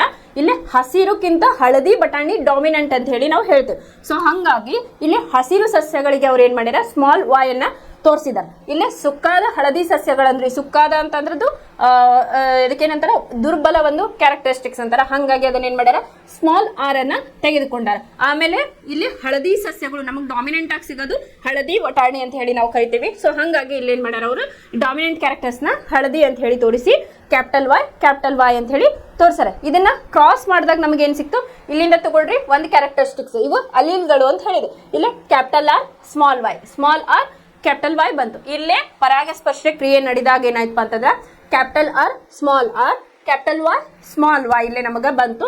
ಇದೇನಪ್ಪಾ ಅಂತಂದ್ರೆ F1 ಜನರೇಷನ್ ಅಂತ ಹೇಳಿ ನಾವು ಕರಿತೇವೆ. ಏನಿದು F1 ಜನರೇಷನ್. ಇಲ್ಲಿ ಏನ್ ಮಾಡಿದ್ರು, ಎರಡು ವಿಭಿನ್ನ ಗುಣಗಳನ್ನ ಅನುವಂಶೀಯವಾಗಿ ಯಾವ ರೀತಿಯಾಗಿ ಬರ್ತಾವ ಅಂತ ಹೇಳಿ ಅವರು ಅಧ್ಯಯನವನ್ನ ಮಾಡಿದ್ರು. ಇಲ್ಲಿ ದುಂಡಾದ ಹಸಿರು ಸಸ್ಯಗಳನ್ನ ತಗೊಂಡ್ರು, ಸುಕ್ಕಾದ ಹಳದಿ ಸಸ್ಯಗಳನ್ನ ತಗೊಂಡ್ರು. ಇಲ್ಲಿ ದುಂಡಾದ ಅನ್ನೋದಕ್ಕೆ ಅವ್ರು ಏನ್ ಮಾಡಿದ್ರು, ಕ್ಯಾಪಿಟಲ್ ಆರ್ ಅನ್ನ ತಗೊಂಡ್ರು, ಒಂದು ಜೀನ್ ಅನ್ನ ತಗೊಂಡ್ರು. ಇನ್ನು ಹಸಿರು ಸಸ್ಯಗಳಿಗೆ ಸ್ಮಾಲ್ ವೈ ಅನ್ನ ತೆಗೆದುಕೊಂಡ್ರು. ಇನ್ನು ಸುಕ್ಕಾದ ಹಳದಿ ಸಸ್ಯಗಳಿಗೆ ಅವರು ಸ್ಮಾಲ್ ಆರ್ ಅನ್ನ ತಗೊಂಡ್ರು, ಹಳದಿಯನ್ನ ಡಾಮಿನೆಂಟ್ ಆಗಿ ತೋರಿಸಿದಾರ, ಕ್ಯಾಪಿಟಲ್ ವೈ ಅಂತ ಹೇಳಿ ತಗೊಂಡ. ಇವೆರಡು ಕ್ರಾಸ್ ಮಾಡಿದಾಗ ಏನಾಯ್ತಪ್ಪ ಅಂತಂದ್ರೆ ನಮ್ಗೆ ಇಲ್ಲಿಂದ ಪೇರೆಂಟ್, ಈ ಕಡೆ ಒಂದು ಪೇರೆಂಟ್, ಈ ಕಡೆ ಒಂದು parent. So capital R small Y, small R capital Y cross ಮಾಡಿದಾಗ ಏನಾಯ್ತು ನಮ್ಗೆ, capital R small Y capital Y ಇಲ್ಲೇ ಬಂತು. ಇಲ್ಲಿ ನಾ ಏನ್ ಬರ್ದೆ ನೋಡ್ರಿ, ದುಂಡನೆಯ ಹಳದಿ ಸಸ್ಯಗಳು ನಮಗಿಲ್ಲೇ ಬಂತು. ಯಾಕಪ್ಪ ಅಂತಂದ್ರೆ ಇಲ್ಲಿ ಡಾಮಿನೆಂಟ್ ಕ್ಯಾರೆಕ್ಟರ್ಸ್ ನೋಡ್ರಿ, ಕ್ಯಾಪಿಟಲ್ ಆರ್ ಕ್ಯಾಪಿಟಲ್ ವೈ ಅಂತ ಹೇಳಿ ಐತೆ. ಕ್ಯಾಪಿಟಲ್ ಆರ್ ಅಂತಂದ್ರೇನು, ದುಂಡಾದ ಅಂತ ಹೇಳಿ ನಾ ಹೇಳಿದ್ದೆ. ಇನ್ನ ಕ್ಯಾಪಿಟಲ್ ವೈ ಅಂತಂದ್ರೇನು, ಹಳದಿ ಅಂತ ಹೇಳಿ ನಾನು ಸೂಚಿಸಿದ್ದೆ. ಸೊ ಹಂಗಾಗಿ ಏನಾಯ್ತು, ದುಂಡನೆಯ ಹಳದಿ ಸಸ್ಯಗಳು ಇಲ್ಲಿ ನಮಗೆ ಡಾಮಿನೆಂಟ್ ಕ್ಯಾರೆಕ್ಟರ್ಸ್ ನ ತೋರಿಸ್ತಾವೆ. ಇದು F1 ಜನರೇಷನ್ ಅಂತ ಹೇಳಿ ಕರಿತೇವೆ. ಇದನ್ನ ನಾವೇನ್ ಮಾಡೋಣ ಈಗ, F2 ಜನರೇಷನ್ ಒಳಗೆ ಯಾವ ರೀತಿಯಾಗಿ ಕ್ರಾಸ್ ಆಗ್ತದೆ ಅಂತ ಹೇಳಿ ನೋಡೋಣ. ಚೆಕ್ಕರ್ ಬೋರ್ಡ್ ಮೂಲಕ ನಾವೀಗ ನೋಡೋಣ ಅಂತ. ಇಲ್ಲಿ F2 ಜನರೇಷನ್ ಅನ್ನ ನಾನು ಬರೆದಿದ್ದೀನಿ. ಯಾವ ರೀತಿಯಾಗಿ ನಾವು F1 ಜನರೇಷನ್ ಒಳಗೆ ನೋಡಿದ್ವಿ, ನಮಗೆ ಯಾವ ರೀತಿಯಾಗಿ ಬಂತು ಅಂತ ಹೇಳಿ. ಅದನ್ನೇ ಏನ್ ಮಾಡಿದ್ರಿ ಇವರು F2 ಜನರೇಷನ್ಗೆ ತಗೊಂಡಾಗ ಯಾವ ರೀತಿಯಾಗಿ ಇಲ್ಲಿ ಕ್ಯಾರೆಕ್ಟರಿಸ್ಟಿಕ್ಸ್ ಬರ್ತಾವು ಅಂತ ಹೇಳಿ ಏನ್ ಮಾಡಿದ್ರು, ದುಂಡನೆಯ ಹಸಿರು ಸಸ್ಯ ಸುಕ್ಕಾದ ಹಳದಿ ಸಸ್ಯ ಅಂತ ಹೇಳಿ ತಗೋಬಹುದು. ನೀವು ಇನ್ನೂ ಒಂದು ರೀತಿಯಾಗಿ ಹೆಂಗ್ ತೋರಿಸಬಹುದು ಅಂದ್ರೆ, ದುಂಡನೆಯ ಹಸಿರು ಸಸ್ಯವನ್ನ ಈ ರೀತಿಯಾಗಿ ತೋರಿಸಬಹುದು, ಸುಕ್ಕಾದ ಅನ್ನೋದಕ್ಕೆ ಈ ರೀತಿಯಾಗಿನೂ ನೀವು ತೋರಿಸಿದ್ರೆ ನಿಮ್ಮ ಐಡೆಂಟಿಫೈಗೆ. ನಾನು ನೇಮಿಂಗ್ ಅಷ್ಟೇ ಬರ್ದಿದ್ದೆ ಸುಕ್ಕಾದ ಅಂತ ಹೇಳಿ. ನಿಮ್ಮ ಪುಸ್ತಕದಾಗ ಏನು ಮಾಡ್ಯಾರಪ್ಪ ಅಂತಂದ್ರೆ ಒಂದು ಸ್ವಲ್ಪ ಜಿಗ್ಜಾಗ್ ಟೈಪ್ ಒಳಗೆ ಸುಕ್ಕಾದ ಅಂತ ಹೇಳಿ ಈ ರೀತಿಯಾಗಿ ತೋರ್ಸಾರ, ದುಂಡನೆ ಅಂತ ಹೇಳಿ ಈ ರೀತಿಯಾಗಿ ತೋರ್ಸಾರ. ನಿಮ್ಗೆ ಯಾವ್ದು ಇದು ಅನಿಸ್ತಲ್ಲ ಅದನ್ನ ನೀವು ಇಲ್ಲಿ ಬರೀರಿ. F2 ಜನರೇಷನ್ ಒಳಗೆ ನಾ ಕ್ಯಾರೆಕ್ಟರಿಸ್ಟಿಕ್ಸ್ ಹಾಕಿದೆ. Capital R capital Y, capital R small Y, small R capital Y, small R small Y. ಇದು F2 ಜನರೇಷನ್ ಅಲ್ಲಿ ಬರ್ತಕ್ಕಂಥ ಕ್ರಾಸ್ ಮಾಡಿದಾಗ ಇವು ಒಂದು ಸಸ್ಯಗಳು ಅಥವಾ ಜೀನ್ಸ್ಗಳು ಅಂತ ಹೇಳಿ ನಾವು ಕರಿತೇವೆ. ಅದನ್ನೇ ಏನ್ ಮಾಡಿದೆ, capital R capital Y, capital R small Y, small R capital Y, small R small Y. ಇವನ್ನ ಕ್ರಾಸ್ ಮಾಡಿದಾಗ ನಮಗೆ ಏನ್ ಬರ್ತೈತಿ ಅಂತ ಹೇಳಿ ನೋಡೋಣ. Capital R capital R capital Y capital Y. Okay, capital R capital Y small Y. ಆಮೇಲೆ capital R small R capital Y capital Y, capital R small R capital Y small Y. ಅದೇ ರೀತಿಯಾಗಿ capital R small Y capital Y, capital R small Y small Y. ಆಮೇಲೆ capital R small Y capital Y, capital R small Y small Y. ಅದೇ ರೀತಿಯಾಗಿ third one small R capital Y capital Y ಅಂತ ಹೇಳಿ. ಆಮೇಲೆ ಇಲ್ಲೇ capital R capital Y small Y, capital R capital Y capital Y, small R capital Y small Y. ಇನ್ನು last one ಇಲ್ಲಿ small Y ಅಂತ ಹೇಳಿ ನಾವು ತಗೊಳ್ಬೇಕು. Capital R small Y capital Y, small R capital R small Y small Y, small Y capital Y. ಆಮೇಲೆ small Y ಅಂತ ಹೇಳಿ ಬರದೆ. ಈಗ ನಮಗೆ ಡಿಫ್ರೆಂಟ್ ಕೈಂಡ್ ಆಫ್ ಸಸ್ಯಗಳು ಇಲ್ಲಿ ಕಂಡ್ವಿ. ಇಲ್ಲೇ ದುಂಡನೆ ಹಳದಿ ಸಸ್ಯಗಳು ಸಿಕ್ಕು, ದುಂಡನೆ ಹಸಿರು ಸಸ್ಯಗಳು ಸಿಕ್ಕು, ಸುಕ್ಕಾದ ಹಳದಿ ಸಸ್ಯಗಳು ಸಿಕ್ಕು, ಮತ್ತು ಸುಕ್ಕಾದ ಹಸಿರು ಸಸ್ಯಗಳನ್ನ ನೋಡ್ಬೋದು. ಈಗ ಡಾಮಿನೆಂಟ್ ಕ್ಯಾರೆಕ್ಟರ್ಸ್ನ ಬರೆಯೋಣ. ಫಸ್ಟಿಗೆ ದುಂಡನೆಯ ಹಳದಿ ಅಂತಂದ್ರೆ ಏನ್ ಕ್ಯಾರೆಕ್ಟರ್ ಇಲ್ಲ, ದುಂಡನೆ ಅಂದ್ರೆ ಆರ್, ಹಳದಿ ಅಂದ್ರೆ ಏನು ಕ್ಯಾಪಿಟಲ್ ವೈ. ಅವು ಎಷ್ಟು count, capital R capital Y ಅಂತಂದ್ರೆ ಏನಿಲ್ಲ ದುಂಡನೆಯ ಹಳದಿ ಅಂತ ಹೇಳಿ. ಅವು ಎಷ್ಟು ಅದಾವ ನೋಡ್ರಿ. ಇದು ಒಂದು ದುಂಡನೆಯ ಹಳದಿ ಅಂತ ಹೇಳಿ ಬರೀನಿ, ದುಂಡನೆಯ ಹಳದಿ. ಓಕೆ, ಇಲ್ಲಿ ನೋಡ್ರಿ ಕ್ಯಾಪಿಟಲ್ ಆರ್ ಕ್ಯಾಪಿಟಲ್ ವೈ, ಇದು ಕೂಡ ದುಂಡನೆಯ ಹಳದಿ. ಓಕೆ, ಇದು ನೋಡ್ರಿ ದುಂಡನೆಯ ಹಳದಿ ಐತಿ, ಇದು ಕೂಡ ಹಳದಿ. ಕ್ಯಾಪಿಟಲ್ ಆರ್ ಕ್ಯಾಪಿಟಲ್ ವೈ ದುಂಡನೆಯ ಹಳದಿ. ಎಷ್ಟದು 1 2 3 4 ಅದು. ಇಲ್ಲಿ ನೆಕ್ಸ್ಟ್ ಕಾಲಮ್ ಬರಿ, ನೆಕ್ಸ್ಟ್ ರೋ ಬರಿ. ಕ್ಯಾಪಿಟಲ್ ಆರ್ ಕ್ಯಾಪಿಟಲ್ ವೈ ಐತಿ, ಇಲ್ಲಿ ಕೂಡ ದುಂಡನೆಯ ಹಳದಿ. ಆಮೇಲೆ ಇಲ್ಲೇ ಸ್ಮಾಲ್ ವೈ ಐತಿ, ಇದು ಬರಲ್ಲ. ಓಕೆ, ಆಮೇಲೆ ಕ್ಯಾಪಿಟಲ್ ಆರ್ ಕ್ಯಾಪಿಟಲ್ ವೈ ದುಂಡನೆಯ ಹಳದಿ, ಇದೇ ಕ್ಯಾಪಿಟಲ್ ಆರ್ ಸ್ಮಾಲ್ ವೈ ಐತಿ, ಇದು ಕೂಡ ಬರಲ್ಲ. ಆಮೇಲೆ ಇಲ್ಲಿ ನೋಡ್ರಿ ಕ್ಯಾಪಿಟಲ್ ಆರ್ ಕ್ಯಾಪಿಟಲ್ ವೈ, ಇದು ದುಂಡನೆಯ ಹಳದಿ ಅಂತ ಹೇಳಿ ನಾವು ಹಳದಿ. ಓಕೆ, ಇದು ಕೂಡ ದುಂಡನೆಯ ಹಳದಿ, ಇದು ಬರಲ್ಲ, ಇದು ಬರಲ್ಲ. ಇನ್ನ ಇದೊಂದು ದುಂಡನೆಯ ಹಳದಿ. ಈಗ ದುಂಡನೆಯ ಹಳದಿ ಎಷ್ಟಾದ್ವು ಅಂತ ಹೇಳಿ ಕೌಂಟನ್ನ ಮಾಡೋಣಂತೆ. 1 2 3 4 5 6 7 8 9 ದುಂಡನೆಯ ಹಳದಿ ನಮಗೆ ಎಷ್ಟು ಬಂದವಪ್ಪ? ಇಲ್ಲೇ 9 ಬಂದ್ವು. ಇನ್ನು ದುಂಡನೆಯ ಹಸಿರು ಅಂತ ಹೇಳ್ಯಾರ. ದುಂಡನೆಯ ಹಸಿರು ಅಂತಂದ್ರೆ ನಾವು ಕ್ಯಾಪಿಟಲ್ ಆರ್ ಸ್ಮಾಲ್ ವೈ ಅನ್ನ ಇಲ್ಲಿ ತೆಗೆದುಕೊಳ್ಬೇಕು. ಅಂದ್ರೆ ದುಂಡನೆಯ ಹಸಿರು ಅಂತಂದ್ರೆ ಸ್ಮಾಲ್ ವೈ ಅನ್ನ ನಾವು ತಗೊಂಡಿದ್ವಿ. ಸೊ ಹಾಗಾಗಿ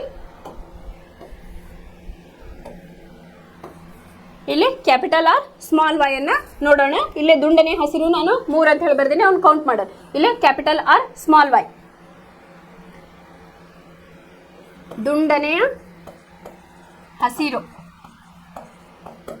ಆಮೇಲೆ ದುಂಡನೆಯ ಹಸಿರು.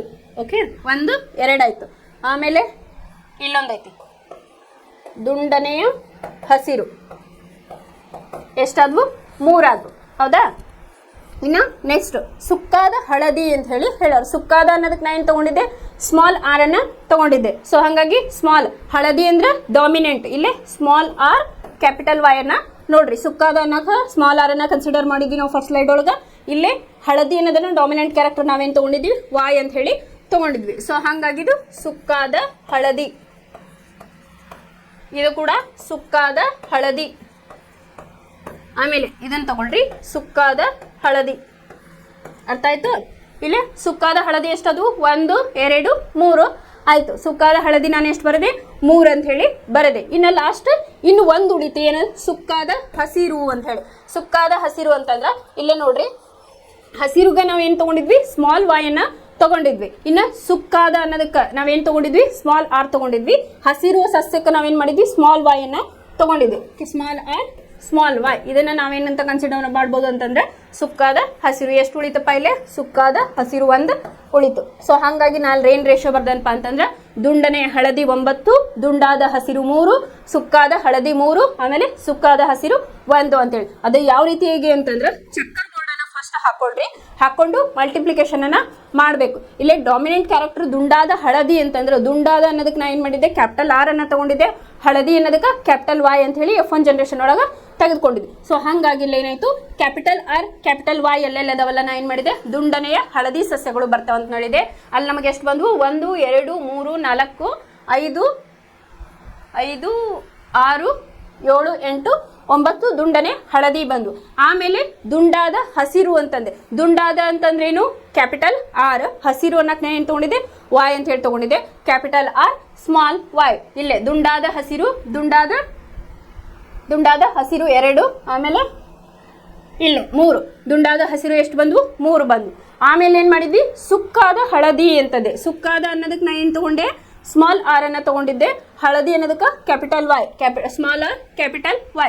ಇಲ್ಲಿ ನೋಡ್ರಿ, small R capital Y, small R capital Y, small R capital Y. ಸುಕ್ಕಾದ ಹಳದಿ ಅಂತ ಹೇಳಿ. ಆಮೇಲೆ ಲಾಸ್ಟ್ ಸುಕ್ಕಾದ ಹಸಿರು ಅಂತಂದ್ರ ಸುಕ್ಕಾದ ಅನ್ನೋದಕ್ಕೆ ನಾವೇನು ತಗೊಂಡಿದ್ವಿ? ಸ್ಮಾಲ್ ಆರ್ ಅನ್ನ ತಗೊಂಡಿದ್ವಿ. ಆಮೇಲೆ ಹಸಿರು ಬಣ್ಣಕ್ಕೆ ನಾವು ಸ್ಮಾಲ್ ವೈ ಅನ್ನ ತಗೊಂಡಿದ್ವಿ. ಸೊ ಹಾಗಾಗಿ ಸ್ಮಾಲ್ ಆರ್ ಸ್ಮಾಲ್ ವೈ ಅಲ್ಲಿ ಬರ್ತೈತಲ್ಲ, ಅದನ್ನ ನಾವೇನ್ ಮಾಡ್ತೇವಪ್ಪ ಅಂತಂದ್ರೆ ಇಲ್ಲಿ ಸುಕ್ಕಾದ ಹಸಿರು ಅಂತ ಹೇಳಿ ಕನ್ಸಿಡರ್ ಮಾಡ್ತೇವೆ. ಅದು ಹೆಂಗಪ್ಪ ಅಂತಂದ್ರೆ ನೀವೇನಿಲ್ಲಿ ಆರ್ ವೈ ಏನೇನು ತಗೊಳ್ರ ಅದ್ರ ಪ್ಲೇಸ್ ಒಳಗೆ ನೀವು ಬೇರೆನೂ ತಗೋಬಹುದು ಲೆಟರ್ಸ್ನ. ಅಲ್ಲಿ ನೀವು ಟಿ ತಗೊಳ್ರಿ, ಡಬ್ಲ್ಯೂ ತಗೊಳ್ರಿ, ನಿಮ್ಗೆ ಹೆಂಗೆ ಅನುಕೂಲ ಆಗ್ತದಲ್ಲ ಹಂಗೆ ತಗೊಂಡು ನೀವು ಅಲ್ಲಿ ನೋಡ್ರಿ ಡಾಮಿನೆಂಟ್ ಕ್ಯಾರೆಕ್ಟರ್ ಯಾವ್ದವಲ್ಲ ಅದಕ್ಕೆ ನೀವು ಆ ಸಸ್ಯದ ಒಂದು ಹೆಸರನ್ನ ತೆಗೆದುಕೊಳ್ಳಬೇಕು. ಅಲ್ಲೇ ದುಂಡಾದ ಹಸಿರು ಸಸ್ಯಕ್ಕೆ ನೀವೇನು ಕೊಟ್ಟಿರ್ತೀರಿ. ಆಮೇಲೆ ಯಾವುದು ಇನ್ನೊಂದು ಸುಕ್ಕಾದ ಹಳದಿ ಸಸ್ಯಕ್ಕೆ ಯಾವ ರೀತಿಯಾಗಿ ತಗೊಂಡಿರ್ತಲ್ಲ ಆ ರೀತಿಯಾಗಿ ನೀವು ಇಲ್ಲಿ ಬರಿಬಹುದು. ಇದ ಲೆಟರ್ಸ್ನ ತಗೋಬೇಕಂತೇನು ಇಲ್ಲ. ನಿಮ್ಮ ಬುಕ್ಕಲ್ಲಿ ಈ ಮೆಥಡ್ ಕೊಟ್ಟಿರೋದ್ರಿಂದ ನಾನು ಈ ಮೆಥಡನ್ನು ಹೇಳಿದೆ ನಿಮಗೆ ಈಸಿಯಾಗಿ ಅಂಡರ್ಸ್ಟ್ಯಾಂಡ್ ಆಗಲಿ ಅಂತೇಳಿ. ಇದರ ಫಿನೋಟೈಪಿಕ್ ರೇಷಿಯೋ ಏನಾಯ್ತು ಈಗ? ಇದ್ರ ಫಿನೋಟೈಪಿಕ್ ರೇಷಿಯೋ ಈಗ 9:3:3:1 1 ಅಂತ ಹೇಳಿ ಫಿನೋಟೈಪಿಕ್ ರೇಷಿಯೋ ಅಂತ ಹೇಳಿ ಇದಕ್ಕೆ ಕರೀತಾರೆ. ದುಂಡಾದ ಹಳದಿ 9, ದುಂಡಾದ ಹಸಿರು 3, ಸುಕ್ಕಾದ ಹಳದಿ 3, ಸುಕ್ಕಾದ ಹಸಿರು 1 ಅಂತ ಹೇಳಿ ಈ ರೀತಿಯಾಗಿ ನೀವು ಫಿನೋಟೈಪಿಕ್ ರೇಷಿಯೋ ಅನ್ನ ಬರೀಬೇಕು. ಇದಿಷ್ಟು ಏನಪ್ಪಾ ಅಂತಂದ್ರೆ ಮೆಂಡೆಲ್ ಅವರ ಒಂದು ಅನ್ವೇಷಣೆಗಳು ಅಂತ ಹೇಳಿ ನಾವು ಹೇಳ್ಬೋದು. ಇಲ್ಲಿ ಪುಸ್ತಕದೊಳಗೆ ಏನು ಕೊಟ್ಟಾರ ಸ್ವಲ್ಪ ನೋಡೋಣ ಅಂತ ಹೇಳಿ. ಇಲ್ಲಿ ಗುಣಗಳ ಅನುವಂಶೀಯತೆ ನಿಯಮಗಳು ಅಥವಾ ಮೆಂಡೆಲ್ಲರ ಕೊಡುಗೆಗಳೇನು ಅಂತ ಹೇಳಿ ಹೇಳಿದ್ದಾರೆ. ಮೇಲಿನ ಉದಾಹರಣೆಯಿಂದ ಗುಣಗಳ ಅನುವಂಶೀಯತೆಯ ನಿಯಮಗಳು ಮಾನವರಲ್ಲಿ ತಂದೆ ಮತ್ತು ತಾಯಿಯರಿಬ್ಬರು ಮಗುವಿಗೆ ಅನುವಂಶೀಯ ವಸ್ತುವಿನ ಪ್ರಮಾಣವನ್ನು ಸಮಾನವಾಗಿ ನೀಡುತ್ತಾರೆ ಎಂಬ ಅಂಶಕ್ಕೆ ಸಂಬಂಧಿಸಿದೆ. ಅಂತಂದ್ರೆ ಒಂದು ಜೀನ್ಸು ತಂದೆಯಿಂದ, ಇನ್ನೊಂದು ಜೀನ್ಸು ತಾಯಿಯಿಂದ ಅಂತ ಹೇಳಿ. ಪ್ರತಿ ವಿಶಿಷ್ಟ ಗುಣವು ತಂದೆಯು ಮತ್ತು ತಾಯಿಯ DNA ಪ್ರಭಾವಿತವಾಗಿರುತ್ತದೆ. ಆದ್ದರಿಂದ ಪ್ರತಿಯೊಂದು ಮಗುವಿನಲ್ಲೂ ಪ್ರತಿಯೊಂದು ವಿಶಿಷ್ಟತೆಗೆ ಸಂಬಂಧಿಸಿದಂತೆ 2 ಬಗೆಗಳಿವೆ ಅಂತ ಹೇಳಿ. ತಂದೆಯಿಂದನೂ ಕ್ಯಾರೆಕ್ಟರಿಸ್ಟಿಕ್ಸ್ ಬಂದಿರ್ತಾವು, ತಾಯಿಯಿಂದನೂ ಕೆಲವೊಂದಿಷ್ಟು ಕ್ಯಾರೆಕ್ಟರಿಸ್ಟಿಕ್ಸ್ ಬಂದಿರ್ತಾವು. ಯಾವ ಸ್ವಭಾವ ಮಗುವಿನಲ್ಲಿ ಕಾಣುತ್ತದೆ? ಮೆಂಡೆಲ್ ಅಂತಹ ಅನುವಂಶೀಯತೆ ಪ್ರಮುಖ ನಿಯಮಗಳನ್ನು ಕುರಿತು ಪ್ರಯೋಗ ನಡೆಸಿದ್ದಾರೆ ಮತ್ತು 1 ಶತಮಾನಕ್ಕೂ ಹೆಚ್ಚು ಹಿಂದಿನ ಇವರ ಕೆಲವು ಪ್ರಯೋಗಗಳು ತಿಳಿಯಲು ಆಸಕ್ತಿದಾಯಕವಾಗಿವೆ ಅಂತ ಹೇಳಿ ಹೇಳ್ಯಾರ. ಇಲ್ಲೇ ಗ್ರೆಗರ್ ಜೊಹಾರ್ ಮೆಂಡೆಲ್ 1822 1884 ಅಂತ ಹೇಳಿ ಕೊಟ್ಟಾರ. ಮೆಂಡೆಲ್ ಒಂದು ಕ್ರೈಸ್ತ ಮಠದಲ್ಲಿ ಶಿಕ್ಷಣ ಪಡೆದರು ಮತ್ತು ವಿಯೆನ್ನಾ ವಿಶ್ವವಿದ್ಯಾಲಯದಲ್ಲಿ ಗಣಿತಶಾಸ್ತ್ರ ಹಾಗೂ ವಿಜ್ಞಾನವನ್ನು ಅಧ್ಯಯನ ಮಾಡಲು ತೆರಳಿದರು. ಬೋಧನಾ ಅರ್ಹತಾ ಪ್ರಮಾಣ ಪತ್ರ ಪಡೆಯುವ ಪರೀಕ್ಷೆಗಳಲ್ಲಿ ವಿಫಲರಾದರು. ವೈಜ್ಞಾನಿಕ ಅನ್ವೇಷಣೆಯ ಅವರ ಉತ್ಸಾಹವೂ ಕುಂದಲಿಲ್ಲ. ಅವರು ಮಠಕ್ಕೆ ಹಿಂದಿರುಗಿ ಬಟಾಣಿ ಬೆಳೆಯಲು ಪ್ರಾರಂಭಿಸಿದರು. ಅಂತಂದ್ರೆ ಅವರು ಒಂದು ಸ್ಟಡೀಸ್ ಅನ್ನ ಮಾಡ್ತಾ ಇದ್ರು. ಅಲ್ಲೇನಾಯ್ತು, ಇವರು ಗಣಿತಶಾಸ್ತ್ರ ಹಾಗೂ ವಿಜ್ಞಾನವನ್ನು ಅಧ್ಯಯನ ಮಾಡಲು ತೆರಳಿದರು. ಬೋಧನಾ ಅರ್ಹತಾ ಪ್ರಮಾಣ ಪತ್ರ ಪಡೆಯಲು ಪರೀಕ್ಷೆಗಳಲ್ಲಿ ವಿಫಲರಾದರು. ವೈಜ್ಞಾನಿಕ ಅನ್ವೇಷಣೆಯ ಅವರ ಉತ್ಸಾಹವು ಕುಂದಲಿಲ್ಲ. ಅಂದ್ರೆ ಅನ್ವೇಷಣೆ ಮಾಡ್ಬೇಕನ್ನೋ ಉತ್ಸಾಹ ಅವ್ರಿಗೆ ಕುಂದಲಿಲ್ಲ. ಅವಾಗ ಏನ್ ಮಾಡ್ತಿದ್ರಪ್ಪ, ಅವರು ಒಂದು ಮಠಕ್ಕೆ ಹಿಂದಿರುಗಿ ಬಟಾಣಿ ಸಸ್ಯಗಳನ್ನಲ್ಲೇ ಬೆಳೀತಾ ಇದ್ರು. ಮುಂಚಿನ ಅನೇಕರು ಬಟಾಣಿ ಮತ್ತು ಇತರ ಜೀವಿಗಳ ಗುಣಗಳ ಅನುವಂಶೀಯ ಅಧ್ಯಯನ ಮಾಡಿದ್ದರು. ಆದರೆ ಮೆಂಡೆಲ್ ವಿಜ್ಞಾನ ಮತ್ತು ಗಣಿತಶಾಸ್ತ್ರದ ಕುರಿತಾದ ಅವರ ಜ್ಞಾನವನ್ನು ಸಂಯೋಜಿಸಿ ಪ್ರತಿ ಪೀಳಿಗೆಯಲ್ಲಿ ನಿರ್ದಿಷ್ಟ ಗುಣವನ್ನು ಪ್ರದರ್ಶಿಸುವ ಜೀವಿಗಳ ಸಂಖ್ಯೆಯನ್ನು ಲೆಕ್ಕಾಚಾರ ಮಾಡಿದ ಮೊದಲಿಗರು. ಅಂತಂದ್ರೆ ಇವ್ರು ನೆಕ್ಸ್ಟ್ ಏನ್ ಮಾಡಿದ್ರು, ಚಾರ್ಲ್ಸ್ ಡಾರ್ವಿನ್ ಅನ್ನೋ ವಿಜ್ಞಾನಿ ಜೀವ ವಿಕಾಸದ ಒಂದು ಜೀವ ವಿಕಾಸದ ಬಗ್ಗೆ ಸಂಪೂರ್ಣವಾದ ಅಧ್ಯಯನ ಮತ್ತು ನಮ್ಮ ಇದಕ್ಕೆ ಏನ್ ಮಾಡಿದ್ರು, ಒಂದು ಕೊಡುಗೆಯನ್ನು ಅಪಾರವಾಗಿ ಚಾರ್ಲ್ಸ್ ಡಾರ್ವಿನ್ ಅವರು ಕೊಟ್ಟರು. ಇವ್ರು ಏನ್ ಮಾಡಿದ್ರು, ಇನಿಷಿಯಲ್ ಸ್ಟೇಜ್ ಒಳಗೆ ಮಾಡಿದ್ರು. ಅದ್ರ ಕಂಟಿನ್ಯೂಟಿ ಯಾರು ಮಾಡಿದ್ರಪ್ಪ ಅಂತಂದ್ರೆ ಚಾರ್ಲ್ಸ್ ಡಾರ್ವಿನ್ ಅಂತ ಹೇಳಿ ನಾವು ಕರಿತೇವೆ. ನೀವು ಕೇಳಿರ್ಬೋದು, ಜೀವ ವಿಕಾಸದ ಪಿತಾಮಹ ಅಂತ ಹೇಳಿ ನಾವು ಚಾರ್ಲ್ಸ್ ಡಾರ್ವಿನ್ ಅಂತ ಹೇಳಿ ಕರಿತೇವೆ. ಇವ್ರು ಏನ್ ಮಾಡಿದ್ರು, ಒಂದ್ ಮಠಕ್ಕೆ ಅವ್ರೇನು ವಿದ್ಯಾಭ್ಯಾಸದಾಗ ಅಲ್ಲಿ ಹಿಂದುಳಿತಾರಲ್ಲ, ನೆಕ್ಸ್ಟ್ ಏನ್ ಮಾಡಿದ್ರು, ಅವರ ಕುತೂಹಲ ಅಲ್ಲೇ ನಿಲ್ಲಿಸಲಿಲ್ಲ. ಅಲ್ಲಿ ಬಟಾಣಿ ಸಸ್ಯಗಳನ್ನ ಏನ್ ಬೆಳಿತಿದ್ರಲ್ಲ ಅದ್ರ ಒಳಗೆ ಇವರು ಎಕ್ಸ್ಪೆರಿಮೆಂಟ್ ಅನ್ನ ಮಾಡ್ಲಿಕ್ಕೆ ಹೋದ್ರು. ಮೆಂಡೆಲ್ ಬಟಾಣಿ ಸಸ್ಯದ ಹಲವು ವಿಭಿನ್ನ ಗೋಚರ ಗುಣಗಳನ್ನು ಬೆಳೆಸಿಕೊಂಡರು. ದುಂಡನೆಯ ಸುಕ್ಕುಗಟ್ಟಿದ ಬೀಜಗಳು, ಎತ್ತರದ ಕುಬ್ಜ ಸಸ್ಯಗಳು, ಬಿಳಿ ನೇರಳೆ ಹೂವುಗಳು ಇತ್ಯಾದಿ. ಹೀಗೆ ಅವರು ವಿವಿಧ ಗುಣಗಳನ್ನು ಹೊಂದಿರುವ ಬಟಾಣಿ ಸಸ್ಯಗಳನ್ನ ತೆಗೆದುಕೊಂಡರು. ನಾನೇನ್ ಮಾಡಿದೆ, ಎತ್ತರವಾದ ಸಸ್ಯ ಮತ್ತು ಕುಬ್ಜ ಸಸ್ಯ ಮತ್ತು ಇದು ದುಂಡನೆಯ ಹಸಿರು ಸಸ್ಯ ಮತ್ತು ಸುಕ್ಕಾದ ಹಳದಿ ಸಸ್ಯದ ಬಗ್ಗೆ ಹೇಳಿದೆ. ಇನ್ನು ಕೆಲವೊಬ್ರು ಏನ್ ಮಾಡಿದ್ರು, ಇದನ್ನೇ ಎಕ್ಸ್ಪ್ಲನೇಷನ್ ಹೆಂಗ್ ಕೊಟ್ಟಾರಪ್ಪ ಅಂತಂದ್ರೆ, ಬಿಳಿ ಮತ್ತು ನೇರಳೆ ಹೂವುಗಳು, ಬಟಾಣಿ ಸಸ್ಯದೊಳಗೆ ಬಿಳಿ ಮತ್ತು ನೇರಳೆ ಹೂವುಗಳನ್ನ ತೆಗೆದುಕೊಂಡು ಎಕ್ಸ್ಪೆರಿಮೆಂಟ್ ಅನ್ನ ಕೂಡ ಅವರು ಮಾಡಿದ್ರು. ಎತ್ತರದ ಸಸ್ಯ ಮತ್ತು ಒಂದು ಕುಬ್ಜ ಸಸ್ಯಗಳನ್ನು ತೆಗೆದುಕೊಂಡು ಅವುಗಳಿಂದ ಸಂತತಿಯನ್ನು ಉತ್ಪಾದಿಸಿದರು ಮತ್ತು ಎತ್ತರದ ಅಥವಾ ಕುಬ್ಜ ಸಂತತಿ ಶೇಕಡಾವಾರು ಲೆಕ್ಕವನ್ನ ಹಾಕಿದರು. ಮೊದಲನೆಯದಾಗಿ ಈ ಮೊದಲ ಪೀಳಿಗೆಯಲ್ಲಿ ಅರೆಬರೆ ಗುಣಗಳಿರಲಿಲ್ಲ ಅಥವಾ F1 ಸಂತತಿಯಲ್ಲಿ ಯಾವುದೇ ಮಧ್ಯಮ ಎತ್ತರದ ಸಸ್ಯಗಳು ಇರಲಿಲ್ಲ. ನಾ ಏನು ಹೇಳಿದೆ, ಇಲ್ಲಿ ಎತ್ತರದ ಸಸ್ಯವನ್ನ ಕ್ಯಾಪಿಟಲ್ ಟಿ, ಇಲ್ಲಿ ಸ್ಮಾಲ್ ಟಿ, ಇದು ಕುಬ್ಜ, ಇದು ಎತ್ತರ. ಇಲ್ಲೇನಾಯ್ತು, ಇಲ್ಲಿ ಕ್ರಾಸ್ ಮಾಡಿದಾಗ ನಮಗೇನಾಯ್ತು, ಕ್ಯಾಪಿಟಲ್ ಟಿ ಸ್ಮಾಲ್ ಟಿ ಬಂತು. ಇಲ್ಲೇನಾಯ್ತು, ಎತ್ತರದ ಒಂದು ಡಾಮಿನೆಂಟ್ ಕ್ಯಾರೆಕ್ಟರ್ಸ್ ಮಾತ್ರ ಬಂದು. ಅವಾಗ ಏನ್ ಮಾಡಿದ್ರು ಅವ್ರು, ನೆಕ್ಸ್ಟ್ ಪೋಷಕ ಸಸ್ಯದ ಗುಣಗಳಲ್ಲಿ ಮಾತ್ರ ಕಂಡು ಬಂದಿತ್ತು, ಎರಡರ ಮಿಶ್ರಣ ಅಲ್ಲ. ಆದ್ದರಿಂದ ಮುಂದಿನ ಪ್ರಶ್ನೆ ಅಂದ್ರೆ, F1 ಸಂತತಿಯ ಎತ್ತರದ ಸಸ್ಯಗಳು ಪೋಷಕ ಪೀಳಿಗೆಯ ಎತ್ತರದ ಸಸ್ಯಗಳು ಒಂದೇ ಬಗೆಯವೇ? ಪೋಷಕ ಸಸ್ಯಗಳು ಮತ್ತು F1 ಪೀಳಿಗೆಯ ಎತ್ತರದ ಸಸ್ಯಗಳ ಸ್ವಕೀಯ ಪರಾಗಸ್ಪರ್ಶದಿಂದ ಸೆಲ್ಫ್ ಪಾಲಿನೇಷನ್ ಸಂತಾನೋತ್ಪತ್ತಿಯಾದ ಸಸ್ಯಗಳನ್ನು ಪಡೆಯುವ ಪ್ರಯೋಗಗಳ ಮೂಲಕ ಮೆಂಡೆಲ್ ಇದನ್ನು ಪರೀಕ್ಷಿಸಿದರು. ಪೋಷಕ ಸಸ್ಯಗಳ ಸಂತತಿ ಎಲ್ಲವೂ ಎತ್ತರವಾಗಿಯೇ ಇದ್ದವು. ಆದರೆ F1 ಸಂತತಿಯ ಎತ್ತರದ ಅಥವಾ ಎರಡನೇ ತಲೆಮಾರಿನ F2 ಸಂತತಿಯ ಎಲ್ಲಾ ಸಸ್ಯಗಳು ಎತ್ತರವಾಗಿರಲಿಲ್ಲ. ಬದಲಾಗಿ ಅವುಗಳಲ್ಲಿ 4ನೇ ಒಂದು ಭಾಗ ಕುಬ್ಜವಾಗಿತ್ತು. ನಾ ಫಸ್ಟ್ ಹೇಳಿದೆ ನಿಮ್ಗೆ, ಎತ್ತರ ಮತ್ತು ಕುಬ್ಜ ಸಸ್ಯ ಒಳಗ 3 ಎತ್ತರದ ಸಸ್ಯ ಬಂದು, ಒಂದು ಕುಬ್ಜ ಸಸ್ಯ ಅಲ್ಲಿ ಬಂತು. ಅವುಗಳಲ್ಲಿ 4ನೇ ಒಂದು ಭಾಗ ಕುಬ್ಜವಾಗಿದ್ದವು. ಇದು ಎತ್ತರ ಮತ್ತು ಕುಬ್ಜತೆಯ ಗುಣಗಳೆರಡು F1 ಸಸ್ಯಗಳಲ್ಲಿ ಅನುವಂಶೀಯವಾಗಿ ಪಡೆಯಲ್ಪಟ್ಟವು ಎಂಬುದನ್ನು ಸೂಚಿಸುತ್ತದೆ. ಆದರೆ ಕೇವಲ ಎತ್ತರದ ಗುಣ ಮಾತ್ರ ಗೋಚರವಾಯಿತು. ಇದನ್ನು ಆಧರಿಸಿ ಮೆಂಡಲರು ಗುಣವನ್ನು ನಿಯಂತ್ರಿಸುವ ಅಂಶದ 2 ಪ್ರತಿಗಳ ಲೈಂಗಿಕ ಸಂತಾನೋತ್ಪತ್ತಿ ನಡೆಸುವ ಜೀವಿಗಳಲ್ಲಿ ಇರುತ್ತವೆ ಎಂದು ತಿಳಿಸಿದರು. ಹೀಗಾಗಿ ಗುಣದ 2 ಪ್ರತಿಗಳನ್ನು ಪ್ರತಿ ಜೀವಿ ಲೈಂಗಿಕ ಪುನರುತ್ಪಾದನೆಯ ಮೂಲಕ ಅನುವಂಶವಾಗಿ ಪಡೆಯುತ್ತದೆ. ಈ 2 ಒಂದೇ ಆಗಿರಬಹುದು ಅಥವಾ ಪೋಷಕ ಜೀವಿಯನ್ನು ಅವಲಂಬಿಸಿ ವಿಭಿನ್ನವಾಗಿರಬಹುದು. ಅನುವಂಶೀಯತೆ ಈ ಮಾದರಿಯು ಊಹೆಯಂತೆ ಕೆಲಸ ಮಾಡುವುದು. ಇಲ್ಲೇ ನಾನು ಆಗಲ್ ತೋರಿಸಿದ್ನಲ್ಲ ಅದೇ ಚಿತ್ರವನ್ನೇ ಇಲ್ಲೇ ತೋರಿಸ್ಯಾರ.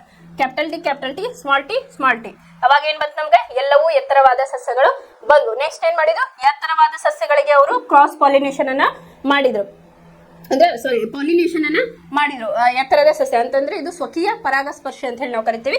ಅವಾಗ ಏನ್ ಬಂತು ನಮ್ಗೆ ಎತ್ತರದ ಸಸ್ಯಗಳು 3 ಬಂದು, ಕುಬ್ಜ ಸಸ್ಯಗಳನ್ನ 1 ಬಂತು. ಇಲ್ಲಿ 4ನೇ ಒಂದು ಭಾಗ, 4ರಲ್ಲಿ ಒಂದು ಭಾಗ ಏನಾಯ್ತಪ್ಪ, ಇಲ್ಲಿ ಒಂದು ಕುಬ್ಜ ಸಸ್ಯ ಬಂತು. ಇಲ್ಲೇ ನೋಡ್ರಿ, ಇಲ್ಲೇ ಈ ವಿವರಣೆಯಲ್ಲಿ ಕ್ಯಾಪಿಟಲ್ ಟಿ ಮತ್ತು ಕ್ಯಾಪಿಟಲ್ ಟಿ ಸ್ಮಾಲ್ ಟಿ 2 ಎತ್ತರದ ಸಸ್ಯಗಳಾಗಿವೆ. ಡಾಮಿನೆಂಟ್ ಕ್ಯಾರೆಕ್ಟರ್ಸ್ ಯಾವ್ದಿರ್ತದಲ್ಲ ಇದು ಡಾಮಿನೆಂಟ್ ಕ್ಯಾರೆಕ್ಟರ್ ಅಂತ ಹೇಳಿ ನಾವು ಕರಿತೀವಿ. ಕ್ಯಾಪಿಟಲ್ ಟಿ ಅನ್ನ ಡಾಮಿನೆಂಟ್ ಕ್ಯಾರೆಕ್ಟರ್, ಇದಕ್ಕೆ ಡಾಮಿನೆಂಟ್ ಅಂತ ಹೇಳ್ತೀವಿ ಅಥವಾ ಪ್ರಬಲ ಅಂತ ಹೇಳಿ ಕರಿತೀವಿ. ಸ್ಮಾಲ್ ಟಿ ಅನ್ನ ಏನಂತ ಕರಿತೀವಿ, ರಿಸೆಸಿವ್ ಟ್ರೇಡ್ಸ್ ಅಂತ ಹೇಳಿ ಕರಿತೀವಿ, ಅಥವಾ ನೀವು ಅದನ್ನ ದುರ್ಬಲ ಅಂತ ಹೇಳಿ ಕನ್ಸಿಡರ್ ಮಾಡಬಹುದು. ಒಂದರ ಬದಲಿಗೆ 2 ವಿಭಿನ್ನವಾದ ಗುಣಗಳನ್ನು ತೋರಿಸುವ ಬಟಾಣಿ ಸಸ್ಯಗಳ ನಡುವೆ ಸಂತಾನೋತ್ಪತ್ತಿ ನಡೆದರೆ ಏನಾಗುತ್ತದೆ? ದುಂಡಾದ ಬೀಜಗಳುಳ್ಳ ಎತ್ತರವಾದ ಸಸ್ಯ ಹಾಗೂ ಸುಕ್ಕುಗಟ್ಟಿದ ಬೀಜಗಳುಳ್ಳ ಕುಬ್ಜ ಸಸ್ಯಗಳಿಂದ ಪಡೆದ ಸಂತತಿಯು ಸಸ್ಯಗಳು ಹೇಗೆ ಕಾಣುತ್ತವೆ ಅಂತಂದ್ರೆ ಅವರು ಅಷ್ಟಕ್ಕೆ ನಿಲ್ಲಿಸ್ತಿಲ್ಲ. ಇಲ್ಲಿ ಎತ್ತರದ ದುಂಡನೆಯ ಹಸಿರು ಸಸ್ಯಗಳನ್ನ ತಗೊಂಡ್ರು ಮತ್ತೆ ಸುಕ್ಕಾಗಿರ್ತಕ್ಕಂಥ ಹಳದಿ ಸಸ್ಯಗಳನ್ನ ತಗೊಂಡ್ರು ಅವರು ಎಕ್ಸ್ಪೆರಿಮೆಂಟ್ ಅನ್ನ ಮಾಡಿದ್ರು. ಇಲ್ಲಿ ನಾನು ಹೇಳಿದಾಗ ಏನ್ ಮಾಡಿದ್ರು, ನಿಮಗೆ ಇಲ್ಲಿ ಚಿತ್ರದಾಗ ಕೊಟ್ಟರಲ್ಲ, ಇಲ್ಲೇನ್ ಮಾಡ್ಯಾರ ನೋಡ್ರಿ, ದುಂಡನೆಯ ಹಸಿರು ಅನ್ನೋದಕ್ಕೆ ಈ ರೀತಿಯಾಗಿ ಚಿತ್ರವನ್ನ ತೋರ್ಸಾರ. ಸುಕ್ಕಾದ ಹಳದಿಯನ್ನ ಏನ್ ಮಾಡ್ಯಾರ ಅವ್ರು ಈ ರೀತಿಯಾಗಿ ತೋರ್ಸಾರ. ಹಿಂಗ ಸುಕ್ಕಾದವನ್ನ ತೋರ್ಸಾರ. ಇಲ್ಲಿ ಫಸ್ಟ್ ನೋಡ್ರಿ, ದುಂಡಾನೆ ಹಸಿರು capital R small Y small. ಇಲ್ಲಿ ಹಸಿರು ಅನ್ನೋದನ್ನ ಇಲ್ಲಿ ಅವರು ದುರ್ಬಲ ಅಂತಂದ್ರೆ ಹಸಿರು ನಮಗ ಜಾಸ್ತಿ ಪ್ರಮಾಣದಲ್ಲಿ ಸಿಗಲ್ಲ, ಅದನ್ನ ಸ್ಮಾಲ್ ವೈ ಅಂತ ಹೇಳಿ ತೋರ್ಸಾರ. ಸುಕ್ಕಾದ ಹಳದಿ, ಸುಕ್ಕಾದ ಅನ್ನೋದಕ್ಕೆ ಸ್ಮಾಲ್ ಆರ್ ಅನ್ನ ತೆಗೆದುಕೊಂಡಾರ. ಹಳದಿ ಅನ್ನೋದು ಡಾಮಿನೆಂಟ್ ಕ್ಯಾರೆಕ್ಟರ್ಗೆ ಕ್ಯಾಪಿಟಲ್ ವೈ ಅನ್ನ ತೆಗೆದುಕೊಂಡಾರ. ಇಲ್ಲೇನ್ ಮಾಡಿದ್ರು, ಲಿಂಗಾಣುಗಳನ್ನ ತಗೊಂಡ್ರು. Capital R small Y, small R capital Y. Cross ಮಾಡಿದಾಗ ಏನಾಯ್ತು, capital R small R capital Y small Y ಬಂತು. ಅದನ್ನ ಈಗ F2 ಜನರೇಷನ್ಗೆ ಹಾಕಿದ್ರೆ, ನಾ ಚೆಕ್ಕರ್ ಬೋರ್ಡ್ ಹಾಕಿದ್ನಲ್ಲ, ಇಲ್ಲಿ ನಿಮಗೆ ಐಡೆಂಟಿಫೈ ಆಗಕ್ಕೆ ಏನ್ ಮಾಡ್ಯಾರ ನೋಡ್ರಿ. ಇಲ್ಲವ್ರೆ ನಾನು ಹೇಳಿದೆ ನಿಮಗ ಏನಂತ ಹೇಳಿ, ಇಲ್ಲಿ ದುಂಡನೆ ಹಳದಿ 9 ಅದಾವ ಅಂತ ಹೇಳಿದೆ. ಇಲ್ಲಿ ನೋಡ್ರಿ ರೌಂಡ್ ಶೇಪ್ ಯಾವ್ದಲ್ಲ, 1 2 3 4 5 6 7 8 9 ಈ ರೀತಿಯಾಗಿ ನಿಮ್ಗೆ ಅರ್ಥ ಆಗ್ಲಿ ಅಂತ ಹೇಳಿ ಕೊಟ್ಟಾರ. ದುಂಡನೆಯ ಹಸಿರನ್ನ ನೋಡ್ರಿ, 1 2 3 9:3 ಆಯ್ತು. ಇನ್ನ ಸುಕ್ಕಾದ ಹಳದಿ ಎಷ್ಟದಾವ ನೋಡ್ರಿ, ಇಲ್ಲಿ 1 2 3, ಸೊ 9:3:3. ಇನ್ನ ಸುಕ್ಕಾದ ಹಸಿರು ಈ ಕಲರ್ ಅನ್ನ ಕೊಟ್ಟಾರ. ಇಲ್ಲೇನಾಯ್ತು, 9:3:3:1 ಅಂತ ಹೇಳಿ ನಮಗೆಲ್ಲ ಫಿನೋಟೈಪಿಕ್ ರೇಷಿಯೋ ಇಲ್ಲಿ ಬಂತು. ನಿಮಗೆ ಚಿತ್ರ ಅರ್ಥ ಆಗ್ಲಿ ಅಂತ ಹೇಳಿ ಏನ್ ಮಾಡ್ಯಾರ, ದುಂಡನೆ ಅಂತಂದ್ರೆ ರೌಂಡ್ ಶೇಪ್ ಎಲ್ಲೋ ಕೊಟ್ಟಾರ, ದುಂಡನೆ ಹಸಿರಿಗೆ ರೌಂಡ್ ಶೇಪ್ ಗ್ರೀನ್ ಕೊಟ್ಟಾರ, ಸುಕ್ಕಾದ ಹಸಿರಿಗೆ ಈ ರೀತಿಯಾಗಿ ಮಾಡ್ಯಾರ ಹಸಿರು ಕಲರ್ಲೆ, ಸುಕ್ಕಾದ ಹಳದಿಗೆ ಈ ರೀತಿಯಾಗಿ ಹಳದಿ ಬಣ್ಣವನ್ನು ಅವರು ತೋರಿಸಿದಾರೆ, ನಿಮ್ಗೆ ಈಸಿ ಅಂಡರ್ಸ್ಟ್ಯಾಂಡ್ ಆಗ್ಲಿ ಅಂತ ಹೇಳಿ.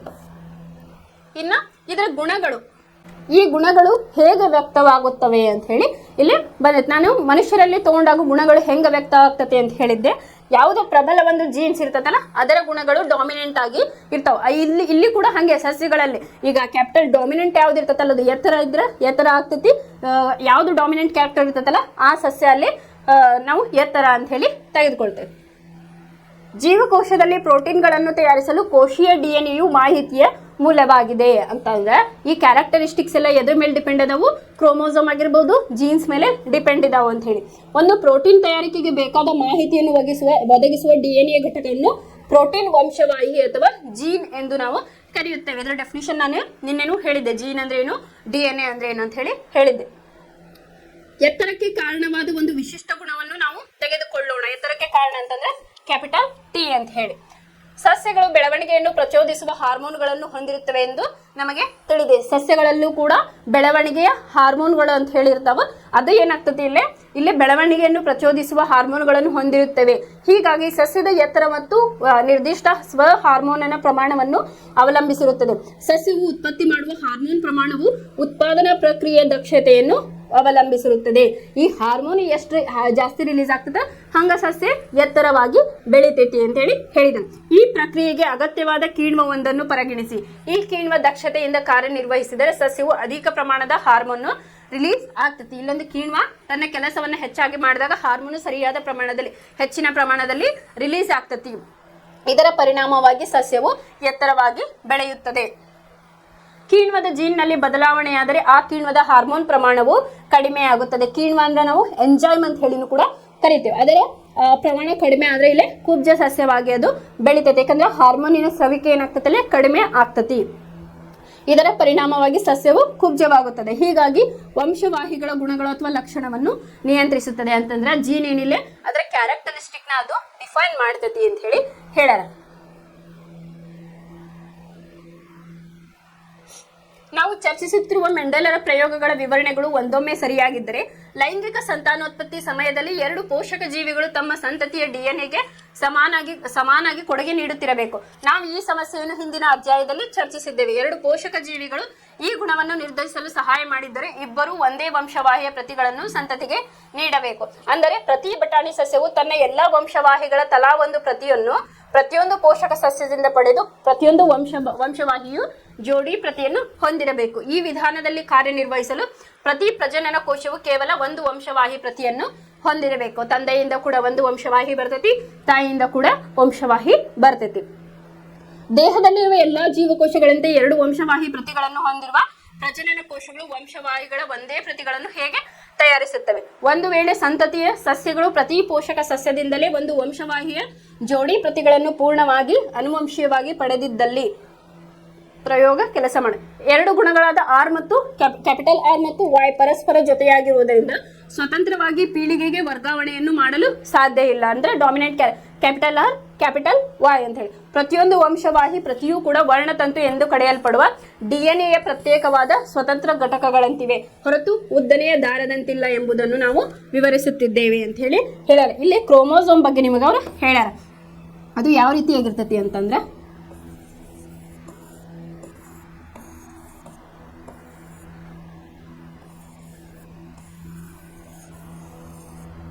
ಈ ರೀತಿಯಾಗಿ ಕ್ರೋಮೋಸೋಮ್ಗಳ ಪೇರ್ ಇರ್ತಾವೆ. ಎಷ್ಟು ಪೇರ್ ಇರ್ತಾವೆ ಅಂತ ಹೇಳಿದೆ? 23 ಕ್ರೋಮೋಸೋಮ್ಸ್ ಪೇರ್ ಇರ್ತಾವೆ. ಅದ್ರೊಳಗೆ 22 ಪೇರ್ಗಳು ಏನ್ ಮಾಡ್ತಾವಪ್ಪ ಅಂತಂದ್ರೆ ಇವು ನಮ್ಮ ಪ್ರತಿಯೊಂದು ದೇಹದ ಅಂಗಗಳ ರಚನೆ ಆಗಿರ್ಬೋದು, ಅದರ ಆಕಾರ ಆಗಿರ್ಬೋದು, ಅವನ್ನೆಲ್ಲ ಸೂಚಿಸ್ತಾವೆ. ಇನ್ನ ಒಂದು ಪೇರ್ ಹೇಳಿದೆ ಲಿಂಗ ನಿರ್ಧಾರಕ ವರ್ಣತಂತುಗಳು ಅಂತ ಹೇಳಿ ನಾವಿಲ್ಲಿ ಕರಿತೇವೆ. ಅದನ್ನ ಇಲ್ಲೇ ವರ್ಣತಂತುವಿನ ಕೆಲಸವನ್ನ ಅವರು ಹೇಳಿದ್ದಾರೆ. ಹೀಗಾಗಿ ಪ್ರತಿಯೊಂದು ಜೀವಕೋಶವು ವರ್ಣತಂತು ಅಂದರೆ 2 ಪ್ರತಿಯನ್ನು ಹೊಂದಿರುತ್ತದೆ.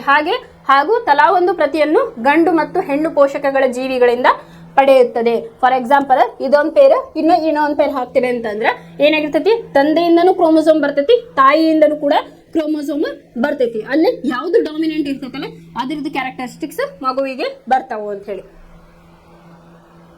ಪ್ರತಿಯೊಂದು ಲಿಂಗಾಣು ಕೋಶವು ಜರ್ಮ್ ಸೆಲ್ ತಂದೆಯ ಅಥವಾ ತಾಯಿಯ ವರ್ಣತಂತುವಿನ ಪ್ರತಿ ಜೋಡಿಯಿಂದ ಒಂದು ಪ್ರತಿ ಮಾತ್ರ ತೆಗೆದುಕೊಳ್ಳುತ್ತದೆ. ಅಂತಂದ್ರೆ ತಂದೆಯಿಂದ ಒಂದು ಜೀನು, ತಾಯಿಯಿಂದ ಒಂದು ಜೀನನ್ನ ತೆಗೆದುಕೊಳ್ಳುತ್ತದೆ. 2 ಲಿಂಗಾಣು ಕೋಶಗಳು ಸಂಯೋಗಗೊಂಡು ಪೀಳಿಗೆಗೆ ನಿರ್ದಿಷ್ಟ ಸಂಖ್ಯೆಯ ವರ್ಣತಂತುಗಳನ್ನು ಪುನಃಸ್ಥಾಪಿಸಿ ಪ್ರಭೇದ ಒಂದರ ಡಿಎನ್ಎ ಸ್ಥಿರತೆಯನ್ನು ಖಾತರಿ ಪಡಿಸಿಕೊಳ್ಳುತ್ತದೆ. ಈಗ ತಂದೆಯಲ್ಲೂ 23 ಕ್ರೋಮೋಸೋಮ್ ಪೇರ್ ಇರ್ತಾವು, ತಾಯಿಯಲ್ಲಿ ಕೂಡ 23 ಕ್ರೋಮೋಸೋಮ್ಗಳು ಇರ್ತಾವೆ. ಅರ್ಧ ಕ್ಯಾರೆಕ್ಟರಿಸ್ಟಿಕ್ ಇಲ್ಲಿ ಬರ್ತಾವು, ಅರ್ಧ ಕ್ಯಾರೆಕ್ಟರಿಸ್ಟಿಕ್ ತಾಯಿಯಿಂದ ಬರ್ತಾವ. ಬಂದಾಗ ಏನಾಗ್ತತಿ? ಅದರದ ಒಂದು ಭಿನ್ನತೆಯನ್ನ ಅಲ್ಲೇ ತೋರಿಸ್ತತಿ.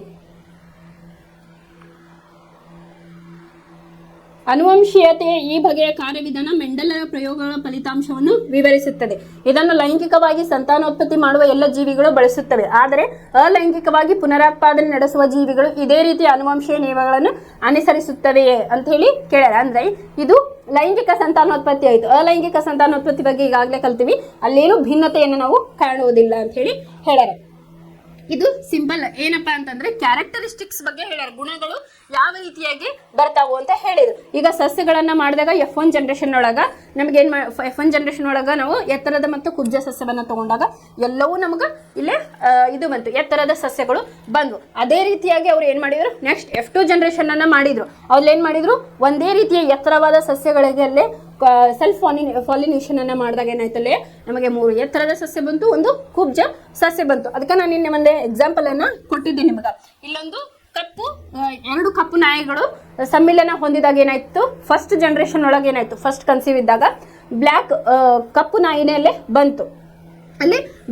ಅದೇ ಸೆಕೆಂಡ್ ಕನ್ಸೀವ್ ಇದ್ದಾಗ ಹೆಣ್ಣು ನಾಯಿ ಏನಾಯ್ತು, ಅಲ್ಲೇ ಬಿಳಿಯಾದ ನಾಯಿ ಅಥವಾ ಕಂದು ಬಣ್ಣದ ನಾಯಿ ಬರ್ಬೋದು. ಯಾಕಪ್ಪ ಅಂತಂದ್ರೆ ಅಲ್ಲೇ ಟೈಪ್ 1, ಟೈಪ್ 2, ಟೈಪ್ 3 ಇದೇ ರೀತಿಯಾಗಿ ಈಗ ಹೆಂಗ ಎತ್ತರದ ಸಸ್ಯ ಸಮ್ಮಿಲನ ಹೊಂದಿದಾಗ ಹೆಂಗ್ ನಮಗೆ ಕುಬ್ಜ ಸಸ್ಯ ಬಂತಲ್ಲ, ಅದೇ ರೀತಿಯಾಗಿ ನಾಯಿಯಲ್ಲಿ ಕೂಡ ಬೇರೆ ಆದಂತಹ ತಳಿಯಲ್ಲೇ ಬರಬಹುದು ಅಂತ ಹೇಳಿದಾರೆ. ಅಂತಂದ್ರೆ ಯಾವ್ದು ಡಾಮಿನೆಂಟ್ ಕ್ಯಾರೆಕ್ಟರ್ ಇರ್ತೈತಲ್ಲ, ಅವರು ವಂಶಾವಳಿಯಿಂದ ಬಂದಂತ DNA ಅಲ್ಲೇ ಆಗಿರ್ಬೋದು ಅಂತ ಹೇಳಿ, ಸಮ್ಮಿಲನ ಹೊಂದಿದಾಗ ಕ್ರೋಮೋಸೋಮ್ಗಳಲ್ಲಿ ಡಿಸೈಡ್ ಅನ್ನ ಮಾಡ್ತಾವ ಅಂತ ಹೇಳಿದ್ರು. ಇನ್ನು ಈ ಚಾಪ್ಟರ್ ಒಳಗೆ ನಿಮ್ಗೆ ಲಾಸ್ಟ್ ಕಾನ್ಸೆಪ್ಟ್ ಬಂದು ಲಿಂಗ ನಿರ್ಧರಣೆ ಅಂತ ಹೇಳಿ ಐತಿ. ನೆಕ್ಸ್ಟ್ ಕಾನ್ಸೆಪ್ಟ್ ಬಂದು ಲಿಂಗ ನಿರ್ಧರಣೆ. ಲೈಂಗಿಕ ಸಂತಾನೋತ್ಪತ್ತಿಯಲ್ಲಿ ಭಾಗವಹಿಸುವ ಎರಡೂ ಲಿಂಗಗಳು ಅನೇಕ ಕಾರಣಗಳಿಗಾಗಿ ಪರಸ್ಪರ ವಿಭಿನ್ನವಾಗಿರಬೇಕು ಎಂಬ ವಿಚಾರವನ್ನು ನಾವು ಚರ್ಚಿಸಿದ್ದೇವೆ. ಲೈಂಗಿಕ ಸಂತಾನೋತ್ಪತ್ತಿಯಲ್ಲಿ ಏನಾಗಿರ್ಬೇಕು, ಒಂದು ವೀರ್ಯಾಣು ಇರಬೇಕು, ಒಂದು ಅಂಡಾಣು ಇರಬೇಕು. ಅಪೋಸಿಟ್ ಜೆಂಡರ್ ಇಲ್ಲೇ ಸಮ್ಮಿಲನವನ್ನು ಹೊಂದುತ್ತಾವು ಅಂತ ಹೇಳಿ. ಇದಕ್ಕಾಗಿ ವಿವಿಧ ಪ್ರಭೇದಗಳು ವಿಶಿಷ್ಟವಾದ ವಿಭಿನ್ನ ತಂತ್ರಗಳನ್ನು ಬಳಸುತ್ತವೆ. ಕೆಲವು ಸಂಪೂರ್ಣವಾಗಿ ಪರಿಸರದ ಸೂಚನೆಗಳನ್ನು ಅವಲಂಬಿಸಿರುತ್ತವೆ. ಹೀಗಾಗಿ ಕೆಲವು ಪ್ರಾಣಿಗಳಲ್ಲಿ ನಿಷೇಚನ ಹೊಂದಿದ ಮೊಟ್ಟೆಗಳನ್ನು ಯಾವ ತಾಪಮಾನದಲ್ಲಿ ಇಡಲಾಗುತ್ತದೆ ಎಂಬ ಅಂಶವು ಆ ಮೊಟ್ಟೆಗಳು ಹೆಣ್ಣಾಗಿ ಅಭಿವರ್ಧನೆಗೊಳ್ಳುತ್ತವೋ ಅಥವಾ ಗಂಡಾಗಿ ಎಂಬುದನ್ನು ನಿರ್ಧರಿಸುತ್ತದೆ ಅಂತ ಹೇಳ್ಯಾರ. ಇಲ್ಲಿ ಉಷ್ಣತೆಯ ಬಗ್ಗೆ ನಿಮಗೆ ಹೇಳ್ಯಾರ. ಇಲ್ಲಿ ಹೆಚ್ಚಿನ ಒಂದು ಉಷ್ಣತೆ ಇತ್ತಪ್ಪ ಅಂತಂದ್ರೆ ಸಮ್ಮಿಲನ ಹೊಂದಿದಾಗ ಆಗಿತ್ತು ಎಗ್ಗಿನ ಉಷ್ಣತೆ ಅಂತ ಹೇಳಿ ನೀವು ಇಲ್ಲೇ ತಗೋಬಹುದು. ಅಂತಂದ್ರೆ ನಿಷೇಚನ ಅಂತಂದ್ರೆ ಇಲ್ಲಿ ಸಮ್ಮಿಲನ ಹೊಂದಿದ ಮೊಟ್ಟೆಗಳು ಯಾವ ತಾಪಮಾನದಲ್ಲಿ ಇಡಲಾಗಿದೆ ಅಂತ ಹೇಳ್ಯಾರ. ಇಲ್ಲೇ ಟೆಂಪ್ರೇಚರ್ ಅಂತಂದ್ರೆ ಇಲ್ಲೇ ಜಾಸ್ತಿ ಟೆಂಪ್ರೇಚರ್ ಇತ್ತಂದ್ರ ಅಲ್ಲೇನಾಗಿರ್ತೈತಿ, ಹೆಣ್ಣು ಮಗು ಹುಡ್ತೈತಿ. ಕಡಿಮೆ ಟೆಂಪ್ರೇಚರ್ ಇತ್ತಂದ್ರೆ ಅದು ಗಂಡು ಮಗುವಾಗಿ ಹುಡ್ತೈತಿ ಅಂತ ಹೇಳ್ತಾರೆ. ಜಾಸ್ತಿ ಟೆಂಪ್ರೇಚರ್ ಇತ್ತಂದ್ರೆ ಅದು ಹೆಣ್ಣು ಮಗುವಾಗಿ ಹುಡ್ತೈತಿ, ಕಡಿಮೆ ಟೆಂಪ್ರೇಚರ್ ಇತ್ತಂತಂದ್ರೆ ಅದು ಗಂಡು ಮಗುವಾಗಿಲ್ಲೇ ಹುಡ್ತೈತಿ ಅಂತ ಹೇಳ್ತಾರೆ.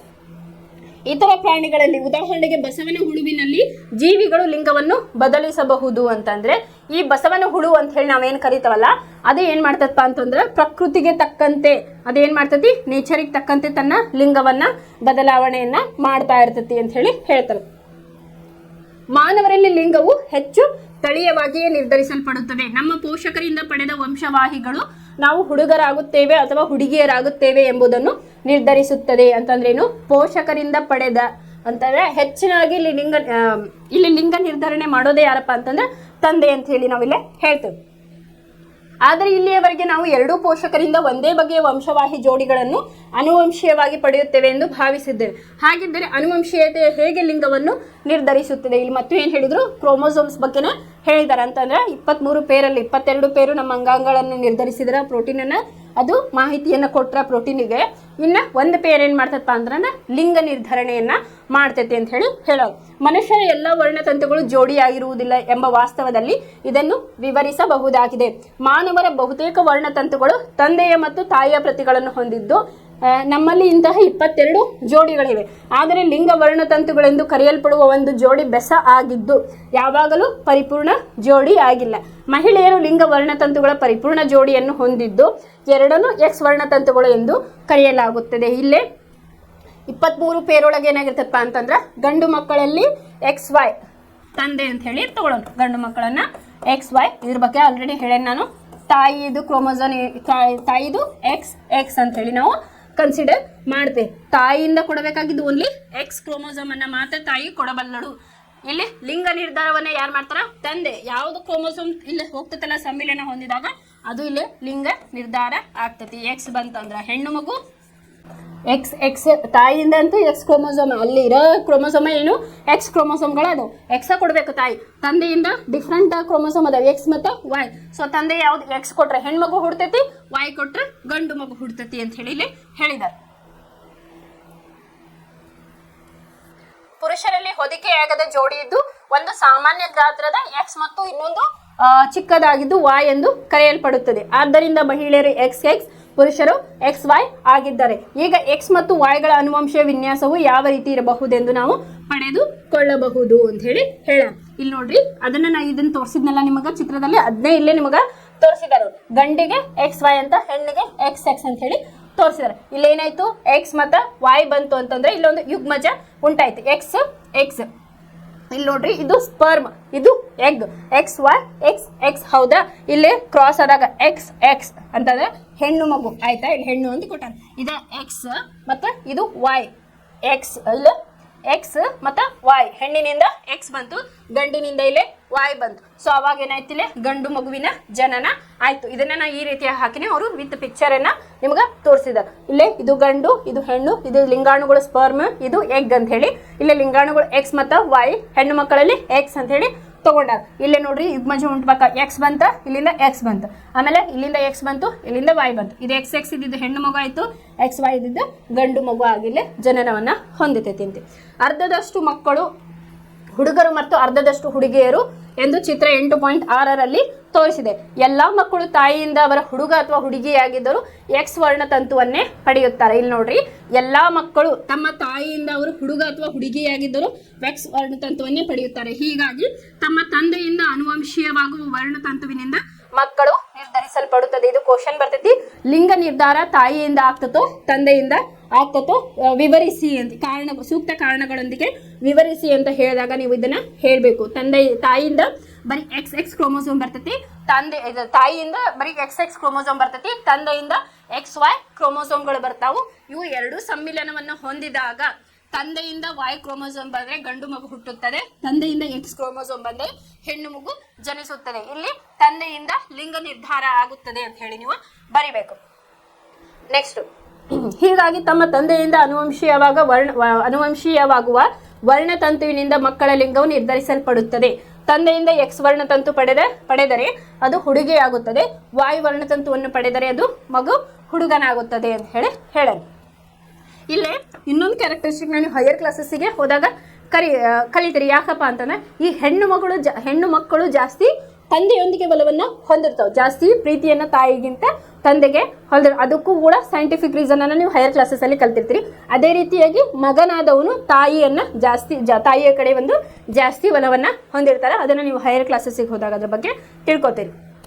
ಇದಿಷ್ಟು ಏನಪ್ಪಾ ಅಂತಂದ್ರೆ ನಿಮ್ಮ ಅನುವಂಶೀಯತೆಯ ಚಾಪ್ಟರ್ ಬಗ್ಗೆ ನಾವು ಇದನ್ನ ಕಲಿತ್ಕೊಂಡ್ವಿ. ಇಲ್ಲ ಏನೇನು ಕಲಿತ್ವಿ ಅಂತ ಹೇಳಿ ಫಸ್ಟ್ ನೋಡೋಣ. ಗುಣಗಳು ಸಂತಾನೋತ್ಪತ್ತಿ ಸಮಯದಲ್ಲಾಗೂ ಉಂಟಾಗುವ ಭಿನ್ನತೆಗಳು ಅನುವಂಶೀಯವಾಗಬಲ್ಲವು. ಅದೇ ಹೇಳಿದ್ನಲ್ಲ, ಅನುವಂಶೀಯವಾಗಿ ಇರ್ತಾವು. ಅದು ಹೆಂಗಿರ್ತಾವು, ಭಿನ್ನತೆಯಿಂದ ಒಳಗೊಂಡಿರ್ತಾವು ಅಂತ ಹೇಳಿ ಕರೆದ್ವಿ. ಈ ಭಿನ್ನತೆಗಳು ಜೀವಿಗಳ ಬದುಕುಳಿಯುವ ಸಾಧ್ಯತೆಯನ್ನು ಹೆಚ್ಚಿಸಬಹುದು ಕ್ಯಾರೆಕ್ಟರಿಸ್ಟಿಕ್ಸ್ ಚೇಂಜ್ ಆದಾಗ. ಲೈಂಗಿಕ ಸಂತಾನೋತ್ಪತ್ತಿ ಮಾಡುವ ಜೀವಿಗಳಲ್ಲಿ ಒಂದು ಗುಣಕ್ಕೆ ಸಂಬಂಧಿಸಿದ ವಂಶವಾಹಿಯು 2 ಪ್ರತಿಗಳಿರುತ್ತವೆ. 2 ಪ್ರತಿಗಳು ಒಂದೇ ರೀತಿ ಇರದಿದ್ದಾಗ ವ್ಯಕ್ತವಾಗುವ ಗುಣವನ್ನು ಪ್ರಾಬಲ್ಯ ಗುಣ ಮತ್ತು ವ್ಯಕ್ತವಾಗದಿರುವುದನ್ನು ದುರ್ಬಲ ಗುಣ ಅಂತ ಹೇಳಿ ನಾವು ಹೇಳ್ತೇವೆ. ಅದನ್ನ DNA ಹೆಲಿಕ್ಸ್ ಮಾಡೆಲ್ ಅಂತ ಹೇಳಿ ಈ ರೀತಿಯಾಗಿ ನಾನು ಹೇಳಿದ್ದೆ. ಇದು ಒಂದು ಮಗುವಿನ DNA ಅಂತ ಹೇಳಿ ನಾವು ಕನ್ಸಿಡರ್ ಮಾಡಿದ್ರೆ ಈ ಒಂದು ಪಾರ್ಟ್ ಅನ್ನ ನಾವೇನಂತ ಕರಿತೀವಪ್ಪ ಅಂತಂದ್ರೆ ವಂಶವಾಹಿ ಅಥವಾ ಜೀನ್ ಅಂತ ಹೇಳಿ ಕರಿತೇವೆ.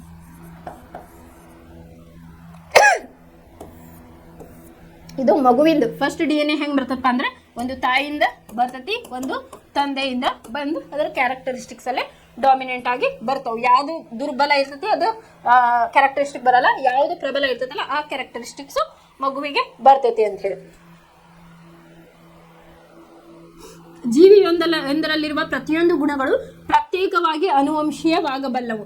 ಇದರಿಂದ ಲೈಂಗಿಕ ಸಂತಾನೋತ್ಪತ್ತಿಯ ಮೂಲಕ ಜನಿಸುವ ಸಂತತಿಯಲ್ಲಿ ಗುಣಗಳ ಹೊಸ ಸಂಯೋಜನೆ ಕಂಡು ಬರುತ್ತದೆ. ವಿಭಿನ್ನವಾದ ಇಲ್ಲಿ ಗುಣಗಳನ್ನು ನಾವು ಕಾಣುತ್ತೇವೆ. ಬಹುತೇಕ ಪ್ರಭೇದಗಳಲ್ಲಿ ಲಿಂಗವು ವಿಭಿನ್ನ ಅಂಶಗಳಿಂದ ನಿರ್ಧರಿತವಾಗುತ್ತದೆ. ಮನುಷ್ಯರಲ್ಲಿ ಮಗುವಿನ ಲಿಂಗವು ತಂದೆಯಿಂದ ಪಡೆದ ವರ್ಣತಂತು ಎಕ್ಸ್ ಹುಡುಗಿಯರಿಗೆ, ವಾಯ್ ಹುಡುಗರಿಗೆ ಎಂಬುದರ ಮೇಲೆ ಅವಲಂಬಿಸಿದೆ ಅಂತ ಹೇಳಿ ಹೇಳಿದ.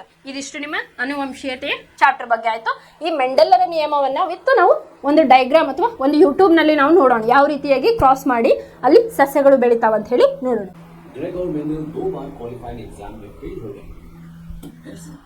ಇವರು ಮೆಂಡೆಲ್ ಅವರು 2 ಸಾಲ ಎಕ್ಸಾಮ್ ನಲ್ಲಿ ಫೇಲ್ ಆಗ್ತಾರ ಅಂತ ಹೇಳಿ ಹೇಳಿದ್ರು. तो अपने खाली समय में उन्होंने मटर के पौधों का अध्ययन करना शुरू कर दिया। उन्होंने ऐसे हजारों लाखों पौधों की ब्रीडिंग की, बहुत ध्यान से उनकी ऊंचाई, आकार, उनकी फलियों, बीजों और फूलों के रंगों की जांच पड़ताल की।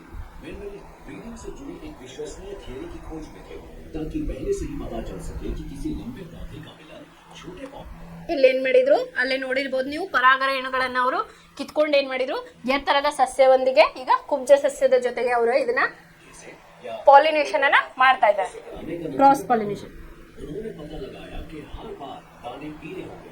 जब तक मेंडल ने हरे रंग पर पीले रंग के दबदबे की ताकत के लिए एक शब्द नहीं खोजा, हम ये नहीं जानते थे। उन्होंने इसे नाम दिया डोमिनेंट।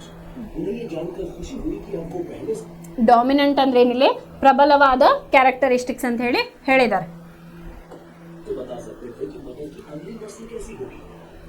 ग्रेगोर मेंडल 2 बार क्वालिफाइंग एग्जाम में फेल हो गए।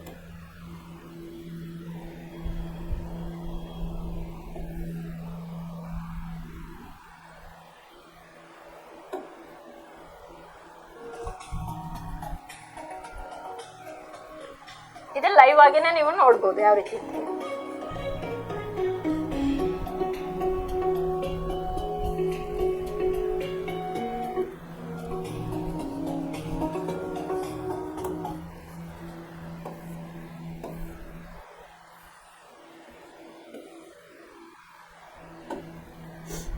Gregor Mendel, an Austrian scientist, conducted experiments on pea plants in the 19th century. Mendel's studies revolutionized the understanding of inheritance in genetics. ಇಲ್ಲಿ ನೋಡಬಹುದು ನೀವು ಡಿಫ್ರೆಂಟ್ ಕ್ಯಾರೆಕ್ಟರಿಸ್ಟಿಕ್ ಹೈಟ್ ಆಗಿರ್ಬೋದು ಆಮೇಲೆ ಎತ್ತರದ ಸಸ್ಯ ಮತ್ತು ಕುಬ್ಜ ಸಸ್ಯಗಳನ್ನ ಯಾವ ರೀತಿಯಾಗಿ ಇದು ಜನರೇಷನ್ ಫಾರ್ಮ್ ಆಗ್ತತಿ ಅಂತ ಹೇಳಿ ನೋಡ್ಯಾರ Mendel's experiments resulted in the formulation of key genetic enzymes, such as dominant ಇಲ್ಲಿ ನೋಡ್ರಿ ಈ ಕಡೆ ಡಾಮಿನೆಂಟ್ ಅಂತಂದ್ರೆ ಎತ್ತರದ ಸಸ್ಯಗಳು ಅಂತ ಹೇಳಿ ನಾವು ತಗೊಂಡಿದ್ವಿ ಅದನ್ನ ಈ ರೀತಿ ಡಾಮಿನೆಂಟ್ ರೆಸೆಸಿವ್ ಅಂತ ಹೇಳಿ ಕೊಟ್ಟಾರ which formed the basis for modern genetics. One of Mendel's key findings was the principle of segregation. Pairs of genes separate during the formation of the roots. This segregation of genes explains how genetic variation is maintained in populations. Mendel's work in genetics led to groundwork by revolutionizing the understanding of heredity and genetic inheritance. ಇದು DNA helix model ಅಂತ ಹೇಳಿ ನಾವು ಕರೀತೇವೆ Landscape. Gregor Mendel, an Austrian scientist, conducted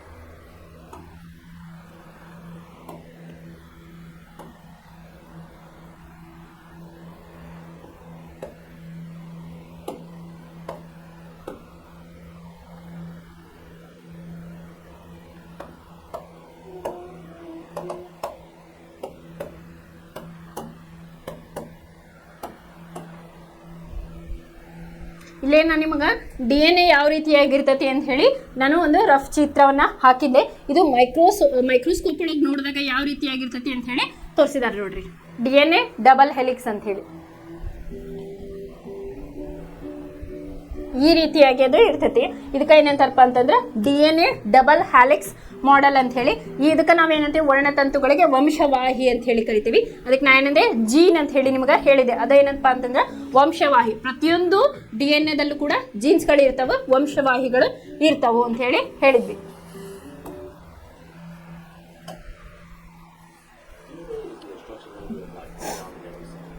ಈ ರೀತಿಯಾಗಿ ಇರ್ತೈತಿ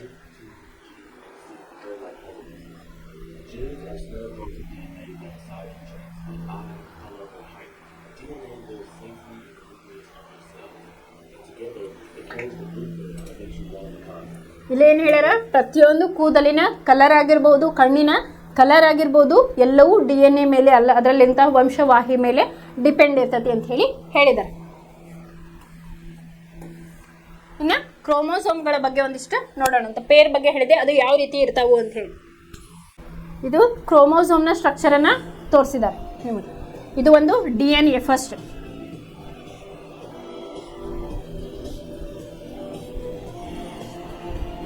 ಇಲ್ಲೇ ನೋಡ್ರಿ ನಿಮಗೆ ಕ್ರೋಮೋಸೋಮ್ ಯಾವ ರೀತಿಯಾಗಿ ಫಾರ್ಮ್ ಆಗ್ತತಿ DNA ಒಳಗೆ ಅಂತ ಹೇಳಿ ನಿಮ್ಗೆ ತೋರಿಸಿದ DNA ಅಲ್ಲಿಂದ ಕ್ರೋಮೋಸೋಮ್ ಯಾವ ರೀತಿಯಾಗಿ ಆಗ್ತತಿ ಅಂತ ಹೇಳಿ ನಿಮ್ಗೆ ತೋರಿಸ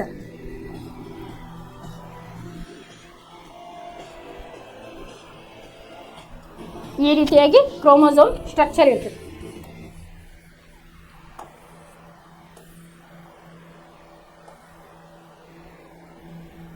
ಇಲ್ಲಿ ನಾವು ಕ್ರೋಮೋಸೋಮ್ ಎಲ್ಲಿರ್ತೈತಿ ಇದ್ರೊಳಗೆ DNA ಒಳಗೆ ಇರ್ತೈತಿ ಅದು ನ್ಯೂಕ್ಲಿಯಸ್ ಒಳಗೆ ಇರ್ತೈತಿ ಅಂತ ಹೇಳಿ ತೋರಿಸಿದ್ವಿ ಅದು ಯಾವ ರೀತಿ ಆಗ್ತದೆ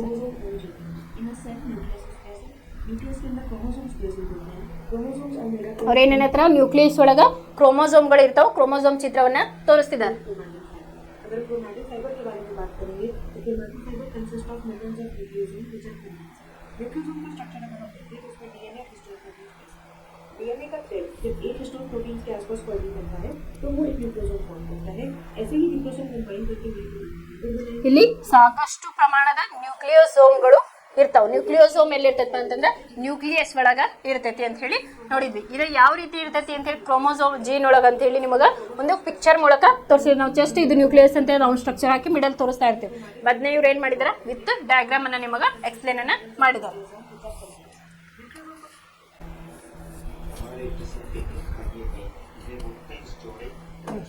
ಇಲ್ಲೇ ನೋಡ್ರಿ, ಇಲ್ಲೇ ನಾನು 23 ಪೇರ್ ಇರ್ತಾವ ಅಂತ ಹೇಳಿದ್ನಲ್ಲ, ಇಲ್ಲಿ ನೋಡ್ರಿ ಇಲ್ಲಿ ಒಂದೊಂದು ಪೇರನ್ನ ನಿಮಗ ತೋರಿಸಿದ.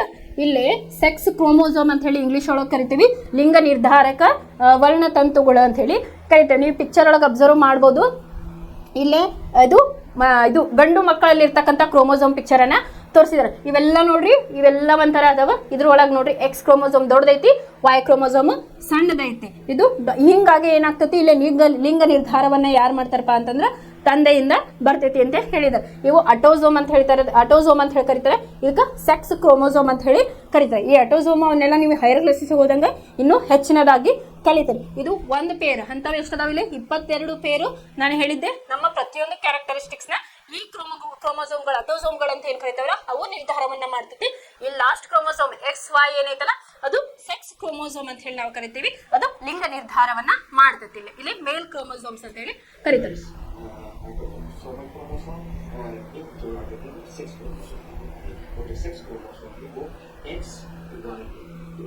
ಇಲ್ಲಿ ಕ್ರೋಮೋಸೋಮ್ ತೋರಿಸಿದ್ರಲ್ಲ, ಒಂದು XY ಒಂದು Y ಅಂತ ಹೇಳಿ ತೋರ್ಸ್ಯಾರ.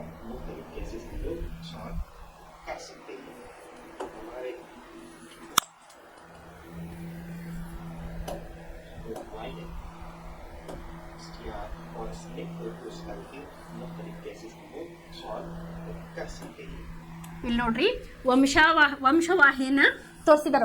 ಗ್ರ್ಯಾಂಡ್ ಫಾದರ್ ಅಂತ ಹೇಳಿ ತೋರ್ಸ್ಯಾರ. ಫಾದರ್ ಇಲ್ಲೇ ಬ್ರದರ್ ಸಿಸ್ಟರ್ ಯು ಅಂತ ಹೇಳಿ ಅಂತಂದ್ರೆ ಕ್ಯಾರೆಕ್ಟರಿಸ್ಟಿಕ್ಸ್ ಇಲ್ಲಿ ಏನಾಗಪ್ಪ ಅಂತಂದ್ರೆ ಡಿಫರೆಂಟ್ ಆಗ್ಯಾವ. Passed down from father to son along the paternal ಅಂತ ಹೇಳಿ ತೋರ್ಸ್ಯಾರ. ಅವರ ಹಿಂದಿನ ಒಂದು ವಂಶವಾಹಿಯ ಕ್ಯಾರೆಕ್ಟರಿಸ್ಟಿಕ್ಸ್ ಇಲ್ಲೇ ಬಂದಾವ ಅಂತ ಹೇಳಿ ಹೇಳಿದ್ದಾರೆ. ಈ ಕ್ರೋಮೋಸೋಮ್ ಅನ್ನ ಮೈಕ್ರೋಸ್ಕೋಪ್ ಅಲ್ಲಿ ಅಥವಾ ಇದ್ರೊಳಗ ಮೈಕ್ರೋಸ್ಕೋಪ್ ಒಳಗ ಕಂಪೌಂಡ್ ಮೈಕ್ರೋಸ್ಕೋಪ್ ಮತ್ತು ಸಿಂಪಲ್ ಮೈಕ್ರೋಸ್ಕೋಪ್ ಅಂತ ಹೇಳಿ ಬರ್ತಾವ. ಅದ್ರೊಳಗೆ ಕಂಪೌಂಡ್ ಮೈಕ್ರೋಸ್ಕೋಪ್ ಒಳಗೆ ಹಾಕಿದಾಗ ನಮಗೆ ಕ್ರೋಮೋಸೋಮ್ ಯಾವ ರೀತಿಯಾಗಿ ಕಾಣ್ತಾವ್ ನೋಡ್ರಿ. ನಾವೀಗ ಪಿಕ್ಚರ್ಸ್ ನ ದೊಡ್ಡದಾಗಿ ತೋರಿಸ್ತೇವೆ ನಿಮಗೆ. ಬಟ್ ಜೀವಕೋಶಗಳಲ್ಲಿ ಅದು ಹೆಂಗಿರ್ತೈತಪ್ಪ ಅಂದ್ರೆ ಈ ರೀತಿಯಾಗಿ ಇರ್ತೈತಿ. ಇಲ್ಲಿ ನೋಡ್ಬೋದು ನೀವು ಪೇರನ್ನ.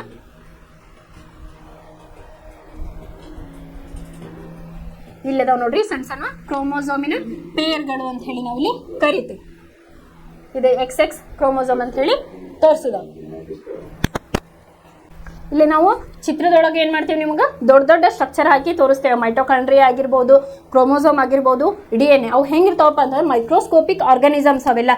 ಆದ್ರೆ ಅದರ ಕೆಲಸ ಏನಾಗಿರ್ತೈತಿ, ಹೆಚ್ಚಿನದಾಗಿ ಇರ್ತೈತಿ. ಅದು ಮೈಕ್ರೋಸ್ಕೋಪಿಕ್ ಹಾಕಿದಾಗ ಆ ಸ್ಟ್ರಕ್ಚರ್ಸ್ ಅನ್ನ ಏನ್ ಮಾಡಿರ್ತಾರಪ್ಪ ಇವ್ರು ಅಂತಂದ್ರೆ ವಿಜ್ಞಾನಿಗಳು ಸ್ಟಡಿ ಮಾಡಿ ನಮಗ್ ಅರ್ಥ ಆಗ್ಲಿ ಅನ್ನೋದಕ್ಕೆ ಅದನ್ನ ಸ್ಟ್ರಕ್ಚರ್ ಅನ್ನ ಆ ರೀತಿಯಾಗಿ ಬಿಡಿಸಿ ಪ್ರತಿಯೊಂದು ಪಾರ್ಟ್ಸ್ ಅನ್ನ ನಮಗವರು ಸೈಂಟಿಸ್ಟ್ಗಳು ತಿಳಿಸಿಕೊಟ್ಟಿರ್ತಾರೆ. ಇದಿಷ್ಟು ಏನಪ್ಪಾ ಅಂತಂದ್ರೆ ಅನುವಂಶೀಯತೆಯ ಬಗ್ಗೆ ನಮ್ದು ಅನುವಂಶೀಯತೆಯ ಒಂದು ಅಧ್ಯಾಯ ಇಲ್ಲಿಗೆ ಮುಗೀತು. ಇದ್ರ ಮೇಲೆ ಇನ್ನೂ ಏನಾದ್ರು ಡೌಟ್ ಇತ್ತಂದ್ರೆ ನಾವು ಲೈವ್ ಕ್ಲಾಸಸ್ಸಲ್ಲಿ ಅಥವಾ ಕ್ವಶನ್ ಪೇಪರ್ ಬಿಡಿಸುವಾಗ ಯಾವ ರೀತಿಯ ಕ್ವಶನ್ ಕೇಳಿದಾರಲ್ಲ ಆಮೇಲೆ ಅದ್ರ ಬಗ್ಗೆ ಡಿಸ್ಕಷನ್ ಮಾಡೋಣ ಅಂತ. ನಾನು ನೆಕ್ಸ್ಟ್ ಕ್ಲಾಸ್ ಒಳಗೆ ಬೇರೆ ಚಾಪ್ಟರ್ ಬಗ್ಗೆ ನಾವು ಡಿಸ್ಕಷನ್ ಮಾಡೋಣ. ಇಲ್ಲಿಗೆ ಚಾಪ್ಟರ್ ಮುಕ್ತಾಯ ಆಯ್ತು. ಧನ್ಯವಾದಗಳು.